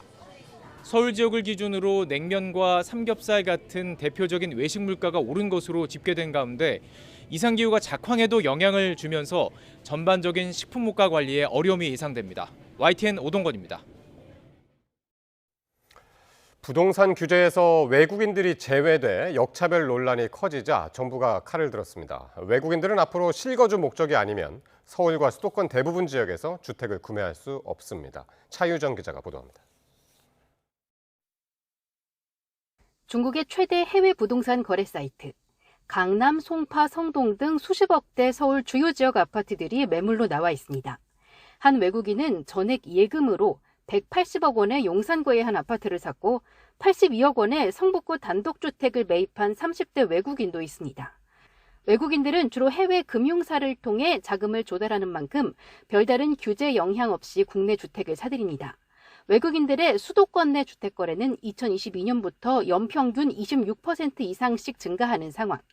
이런 외국인들의 부동산 구매가 서울 등 국내 집값을 자극하고 있다고 판단한 정부가 결국 칼을 빼들었습니다. 수도권 일부 지역을 외국인 토지거래 허가구역으로 지정했습니다. 대상은 서울시 전역과 인천시 중구, 연수구, 부평구 등 7개구, 경기도 수원, 성남, 과천, 용인 등 23개 시군입니다.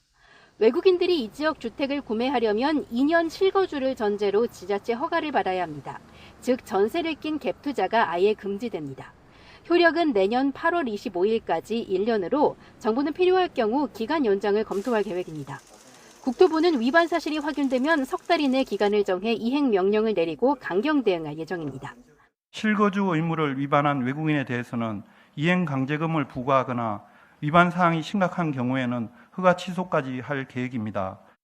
허가구역에서 주택을 매입하는 외국인은 해외에서 차입하거나 예금을 송금받을 경우 금융기관명과 금액을 자금조달계획서에 기재해 제출해야 합니다. 정부는 일부 국가들이 외국인의 토지 소유를 엄격히 제한하는 만큼 국제통상 차원에서 논란이 발생할 우려는 없다고 강조했습니다. YTN 차유정입니다. 방송통신위원회 분쟁조정위원회가 SK텔레콤 해킹 사고로 인한 위약금 면제 시한을 지난달 14일까지로 정한 것은 잘못됐다고 판단했습니다. 방통위는 통신분쟁조정위원회가 SKT 측에 올해 안에 이동통신 서비스를 해지할 경우 해지 위약금을 전액 면제하고 유선 인터넷과 결합한 상품에도 위약금을 일부 지급하라는 직권 조정 결정을 내렸다고 밝혔습니다. 위원회는 고객의 정당한 계약 해지권은 법률상 소멸 사유가 없는 한 행사 기간을 제한할 수 없다며 SKT가 안내한 기한은 법리상 근거가 없다고 밝혔습니다. 이른바 빅5 대형 병원 전공의 70~80%가 9월 복귀를 선택한 것으로 나타났습니다. 서울대병원과 세브란스병원은 다음 달 수련을 시작하는 하반기 전공의 모집 지원을 오늘로 마감했습니다. 서울대병원 관계자는 다른 빅5 병원과 지원율이 비슷했다고 밝혔는데 먼저 접수를 마친 서울 아산병원과 삼성서울병원, 서울성모병원은 정원 대비 70~80%가 지원한 것으로 전해졌습니다. 이에 따라 1년 6개월간 이어진 의정 갈등으로 수련병원을 대거 이탈했던 전공의 상당수가 이번에 돌아올 것으로 보입니다. 전남 순천에 있는 레미콘 공장 탱크에서 직원 3명이 가스에 질식해 2명이 숨지는 사고가 났습니다. 고용노동부와 경찰은 사고 경위를 파악해 중대재해처벌법 위반 혐의 적용 여부를 검토할 계획입니다. 보도에 나현호 기자입니다.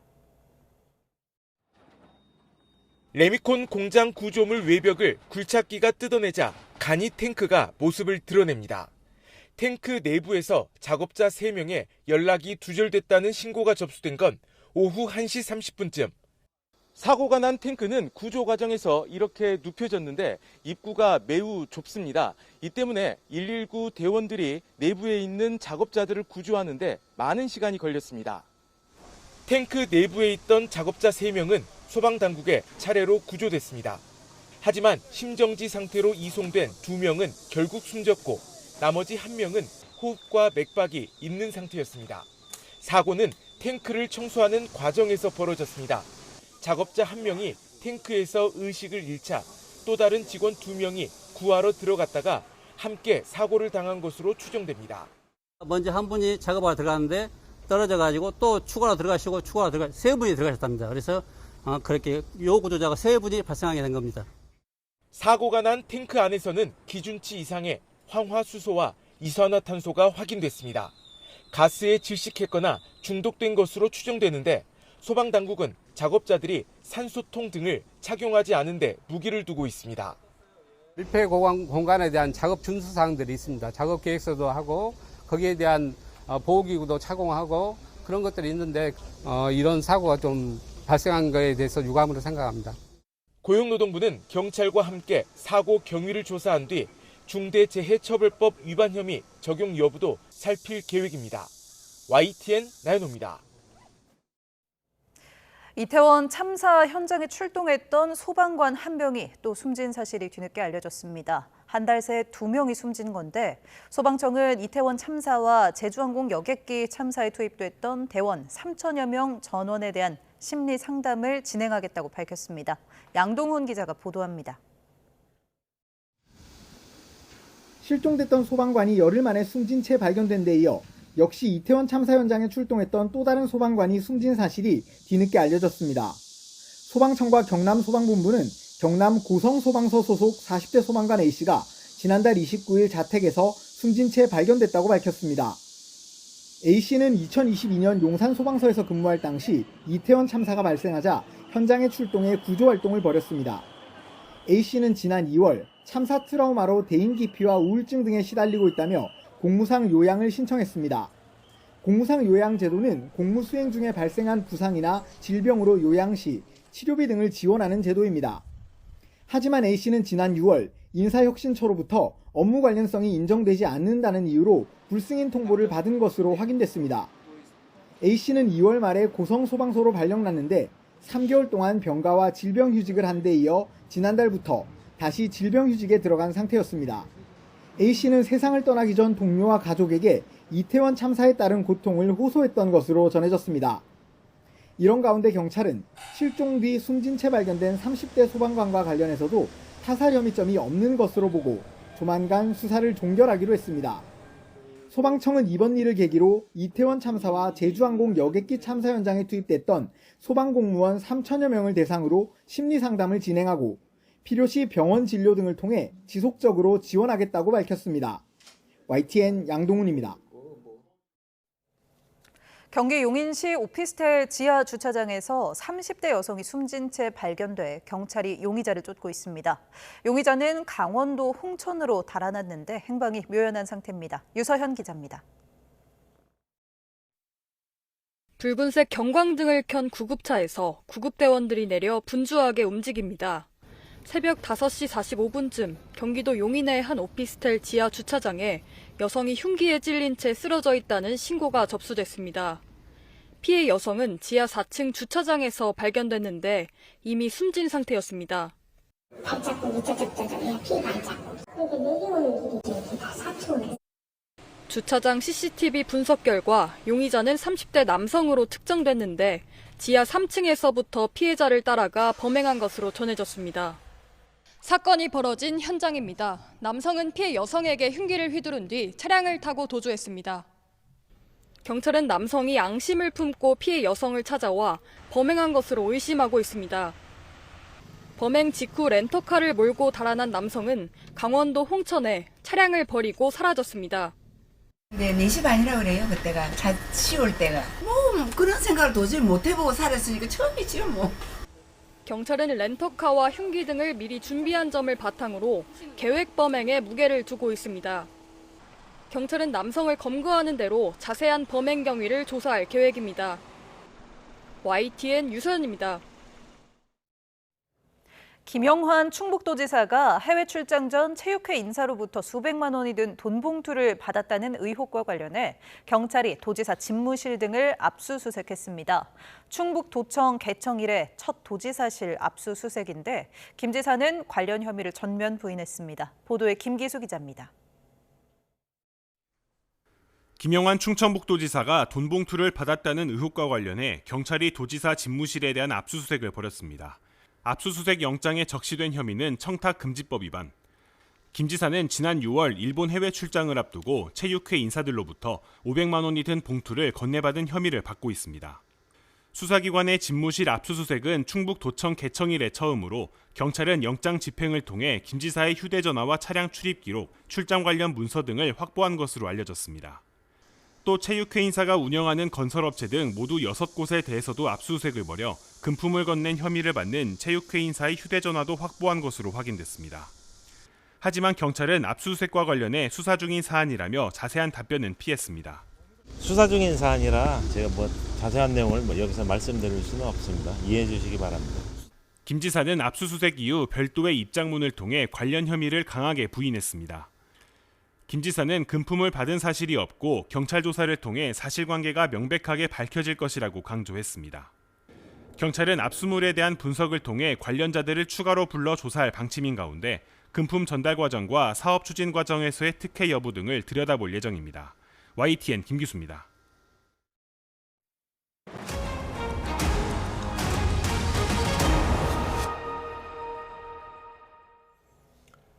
통일교 청탁 의혹 등으로 구속영장에 청구된 건진법사 전성배 씨가 특검에 구속됐습니다.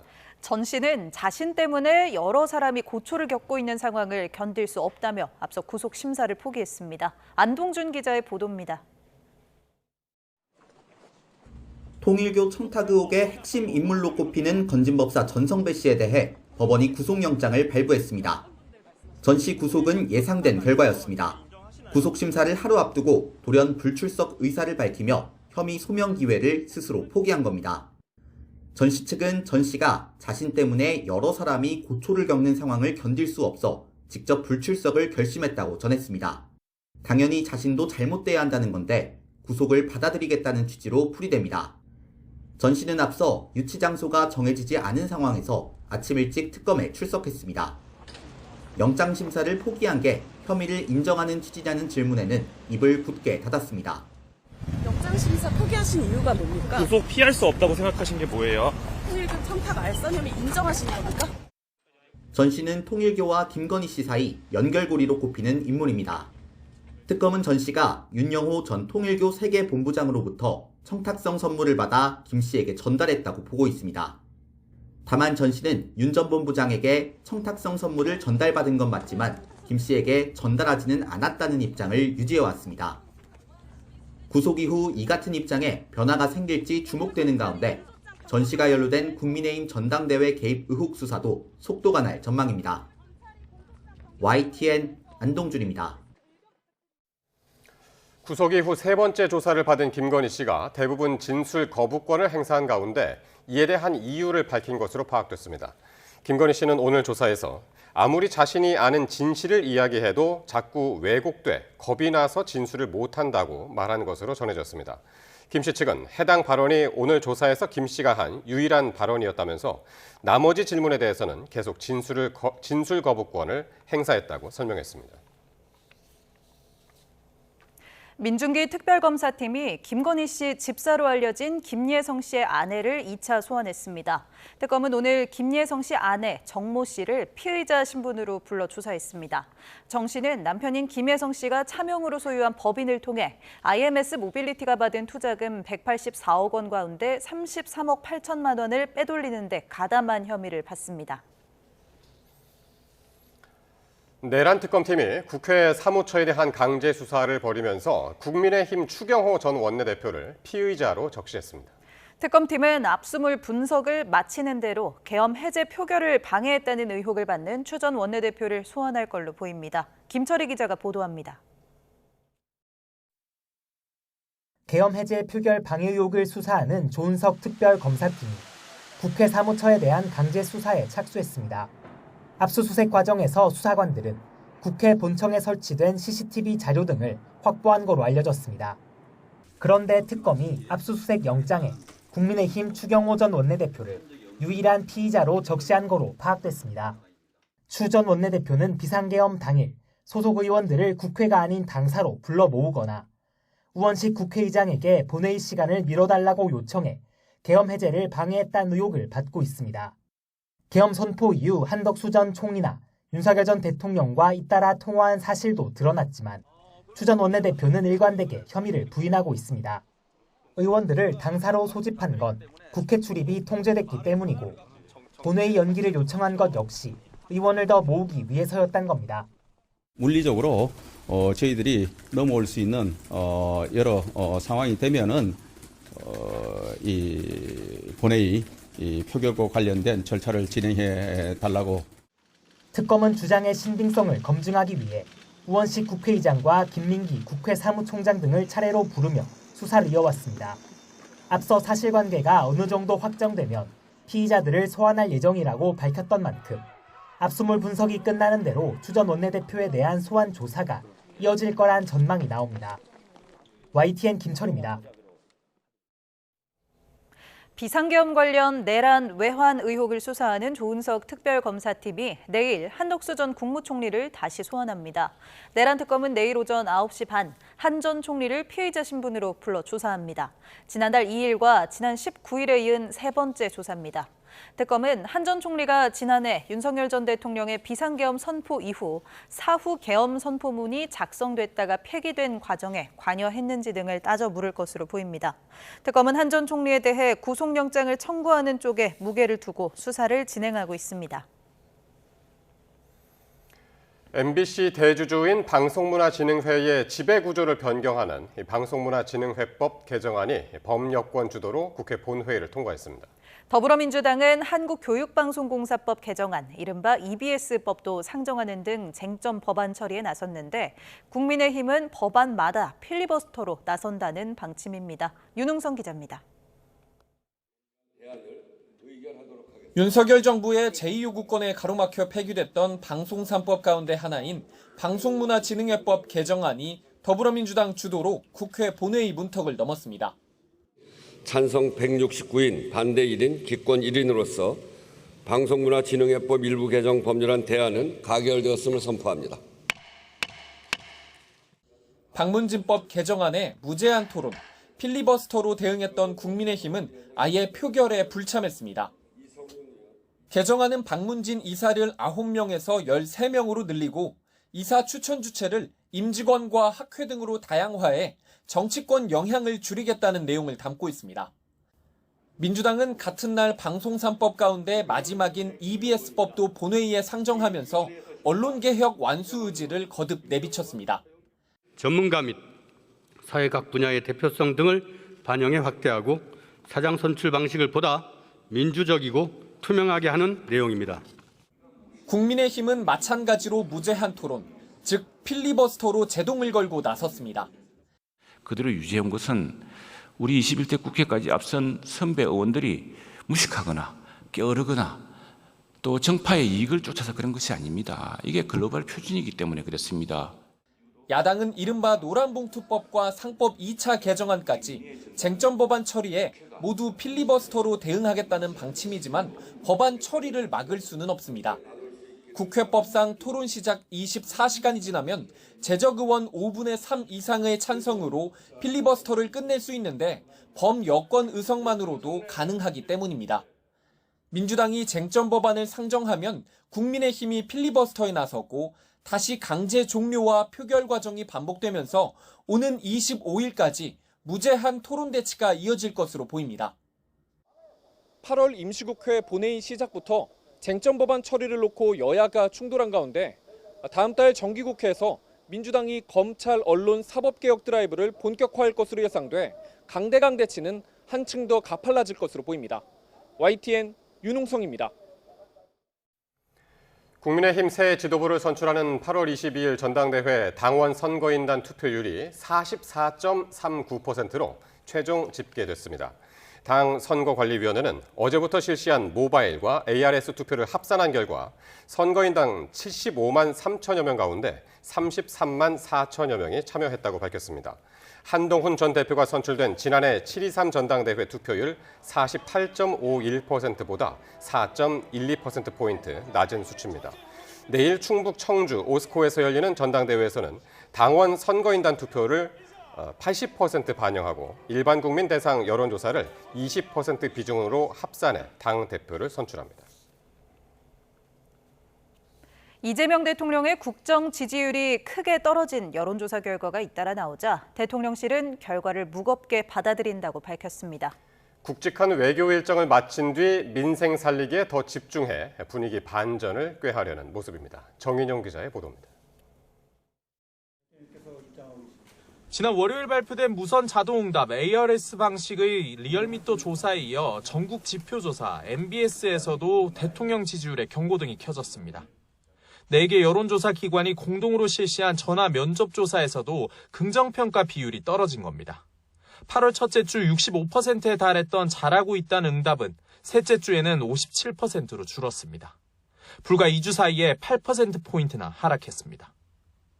응답자의 54%는 지난 15일 단행된 광복절 특별사면을 부정적으로 봤는데 이런 기류가 대통령 지지율에도 영향을 준 것으로 해석됩니다. 여론의 흐름을 상대적으로 더 잘 반영한다는 평가를 받는 전화 면접조사에서조차 하락세가 두드러지자 대통령실 안에서도 우려하는 목소리가 공개적으로 나왔습니다. 우상호 정무수석은 지지율이 빠졌다는 건 국민 일부가 지지를 철회했다는 거라며 결과를 무겁게 받아들인다고 말했습니다. 지지율 하락 요인으로는 인사를 둘러싼 논란과 정치인 사면에 대한 실망, 그리고 여당 소속 국회의원의 구설수 등을 꼽았습니다. 오는 23일부터 이어지는 한일, 한미 정상회담 일정이 끝나면 민생과 경제 살리기에 더 집중하기로 했다는 내부 분위기도 전했습니다. 조만간 미국, 일본 순방을 가게 됩니다. 국가 이익을 최우선에 두고 고혜적인 외교 안보 정책이 실현될 수 있도록 대통령실 핵심 참모들은 최근 지지율 하락과 관련해 신발끈을 메고 다시 출발하자는 결의도 다진 것으로 파악됐습니다. 이 대통령이 외교 일정을 마치고 돌아온 뒤인 다음 달 초부턴 타운홀 미팅 재개 등 후속 조치가 본격적으로 이어질 걸로 보입니다. YTN 정인용입니다. 지난 7일부터 15% 대미 상호관세가 적용됐지만 이달 들어 20일까지 우리 수출은 7% 넘게 늘어난 것으로 나타났습니다. 미국 수출이 전년 대비 3% 가까이 빠졌지만 수출 효자, 반도체와 자동차 수출이 두 자릿수 증가폭을 보이며 전체 실적을 견인했습니다. 박기환 기자가 보도합니다. 지난 7일부터 부과된 15%의 대미 상호관세 영향에도 우리 수출 증가세는 꺾이지 않았습니다. 8월 들어 20일까지 우리 수출액은 지난해 같은 기간보다 7.6% 늘어난 355억 달러를 기록했습니다. 조업 일수를 고려한 하루 평균 수출액은 24억 5천만 달러. 지난 4월과 5월 마이너스 수출을 기록한 뒤 3개월 연속 증가세를 유지했습니다. 특히 반도체와 자동차, 선박 수출이 크게 늘며 증가폭을 키웠습니다. 반도체 수출액은 1년 만에 30% 가까이 늘었고 자동차와 선박 수출도 20% 넘게 증가했습니다. 반면 50%의 품목관세를 받는 철강을 비롯한 석유 제품과 무선 통신기기는 모두 수출 규모가 줄었습니다. 작년 9월에서 12월까지가 125에서 145까지 올라가요. 증가율을 볼 때는 기저효과를 봐야 되기 때문에 이제 어떻게 보면 9월부터는 증가세 자체는 좀 내려갈 수 있는데 상호관세로 큰 타격이 예상된 미국 수출은 2.7% 감소하기는 했지만 뚜렷한 추이라고 보기는 아직 어렵다는 분석도 나왔습니다. 같은 기간 수입은 347억 달러로 무역 수지는 8억 달러 흑자를 기록했습니다. YTN 박견입니다.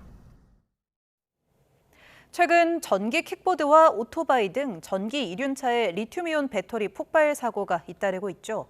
이 리튬이온 배터리는 가볍고 성능이 우수하지만 충격이나 과충전으로 분리막이 손상되면 폭발이 일어날 수 있기 때문에 주의해야 합니다. 보도에 권석화 기자입니다. 지난 2020년부터 최근 5년간 국내에서 발생한 소형 리튬이온 배터리 화재는 678건. 지난 2020년부터 98건에서 매년 꾸준히 증가해 해마다 100건 이상 발생하고 있습니다. 특히 전체 리튬이온 배터리 화재 중 70% 정도는 전기자전거와 킥보드 등 이륜차에서 사고가 난 것으로 나타났습니다. 제 가게에서 제 영업하고 가게 출근 전에 투잡으로 하기 때문에 저도 생계를 위해서 어쩔 수 없이 조금씩 하는 것 같아요. 리튬이온 배터리는 리튬이온이 양극과 음극 사이를 오가며 전기를 저장하고 방출하는 충전식 2차 전지입니다. 가벼우면서도 에너지 밀도가 높고 성능이 우수해 다양한 분야에서 널리 사용되고 있습니다.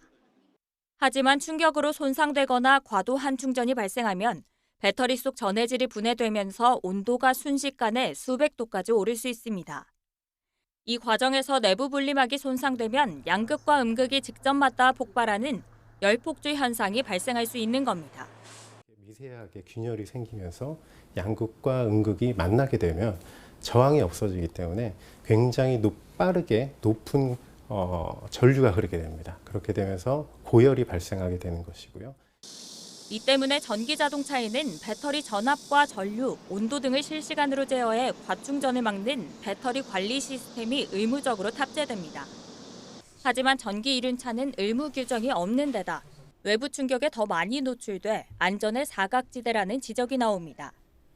일상 속에서 리튬 배터리 이용이 계속 늘어나고 있는 만큼 제품 안전 관리가 더 강화되고 안전성을 높이는 기술 개발도 시급해 보입니다. YTN 사이언스 권석화입니다.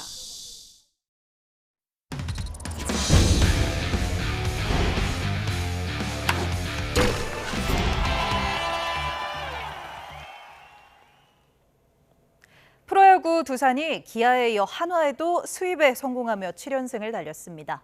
박계범이 류현진을 상대로 말로 홈런을 터뜨렸는데 이제 5위에도 3경기 차로 따라붙었습니다. 프로야구 소식 이경재 기자입니다. 2대2로 맞선 7회 초 양의지와 박준순이 연속안타로 기회를 만듭니다. 안재석의 번트는 절묘하게 투수와 3루수 사이에 떨어지며 주자는 만루. 박계범은 류현진의 초구인 커브를 제대로 노려쳐 담장 밖으로 날려보냈습니다. 2회 적시타에 이어 혼자 5타점. 16일 기아전 이후 5일 만에 선발로 내보낸 벤치 작전이 보기 좋게 맞아떨어졌습니다. 컨트롤이 좋기도 했고 초구를 잡으러 들어올 것도 알았기 때문에 일단 인플레이 타고 만드는 게 중요해서 초구부터 좀 비슷하면 돌려보자 했는데 그게 좀 맞아떨어졌던 것 같습니다. 선발 잭 로그의 6이닝 2실점 5투를 더해 6대3으로 승리한 두산은 7연승을 질주하며 어느새 5위에 3경기차까지 따라붙었습니다. 하나는 연패가 5경기까지 이어졌습니다. SSG는 6회까지 무실점으로 마운드를 지킨 앤더슨과 2안타 3타점을 올린 최정을 앞세워 KT의 7대1로 승리하고 3위를 지켰습니다. NC는 7회 김주원의 역전 투런 포함 8회 서우철의 결승 투런포 등 홈런 5방을 터뜨리며 4연승을 달리던 삼성을 7대5로 꺾었습니다. 최주환의 석점 홈런 등 초반 타선이 폭발하며 3회까지 10점을 뽑아낸 키움은 나성범과 위즈덤의 홈런 등으로 거센 추격을 펼친 기아를 11대10 한 점 차로 물리쳤습니다. 5회까지 6대5로 끌려가다 6회에 넉 점을 추격한 LG는 7회 오스틴과 문보경의 연속타자 홈런으로 동점을 만들었습니다. 6점의 리드를 지키지 못한 롯데는 결국 6대6으로 비겨 10연패를 끊어내지 못했습니다. YTN 이경재입니다. 출생률 저하와 학교 스포츠 붕괴로 인해 위기에 직면한 한국 농구에 대형 유망주가 나타났습니다. 아직 만 14살도 되지 않은 중학교 1학년 학생인데요. 벌써 키가 2m에 육박하고 있습니다. 미래가 기대되는 고현곤 선수를 허재원 기자가 직접 만나봤습니다. 짧게 자른 머리에 아직은 앳된 얼굴. 2011년 10월에 태어나 아직 만 14살도 안 됐지만 키는 벌써 198cm입니다. 중학교 1학년 현곤이는 한국 농구를 대표하는 선수가 되겠다는 꿈을 꾸고 있습니다. 샤킬 오닐이나 자밀 오닐 같은 한국 농구의 센터를 대표할 수 있는 그런 선수가 되고 싶습니다. 농구를 시작한 지 이제 1년밖에 되지 않았지만 벌써 프로팀들이 고현곤을 주목하기 시작했고 서울 SK가 일찌감치 연고지명 선수로 점찍었습니다. 이렇게 피지컬이 좋은 학생이 농구로 또 접하게 돼서 굉장히 기분 좋고 현곤이가 그 연고지명 선수로 SK에 입단할 때까지 제가 좀 있었으면 좋겠습니다. 네. 키 198cm에 양쪽 팔을 펼친 너비는 2m가 넘습니다. 아직도 키는 자라고 있는데 가팔은 성장 속도에 맞게 체중과 골격 등 신체 균형도 이상적입니다. 실제로 옆에서 보니까 더 위압감도 있고 생긴 거와 다르게 근육도 있는 것 같고 참 앞으로가 좀 기대되는 것 같습니다. 한국 농구를 대표하는 빅맨 오세근과 직접 겨뤄본 경험은 고현곤에게 잊지 못할 기억으로 남았습니다. 확실히 프로는 다른 것 같아요. 중학교 선수들이랑 했을 때보다 더 잘 버티시고 더 빡센 것 같아요. 향후 한 5년 안에 국가대표를 책임지는 10년 이상 책임지는 그런 선수가 됐으면 좋겠습니다. 내년부터는 본격적으로 엘리트 선수의 길을 걷게 될 고현곤과 함께 한국 농구의 미래도 밝게 빛나고 있습니다. YTN 허재원입니다.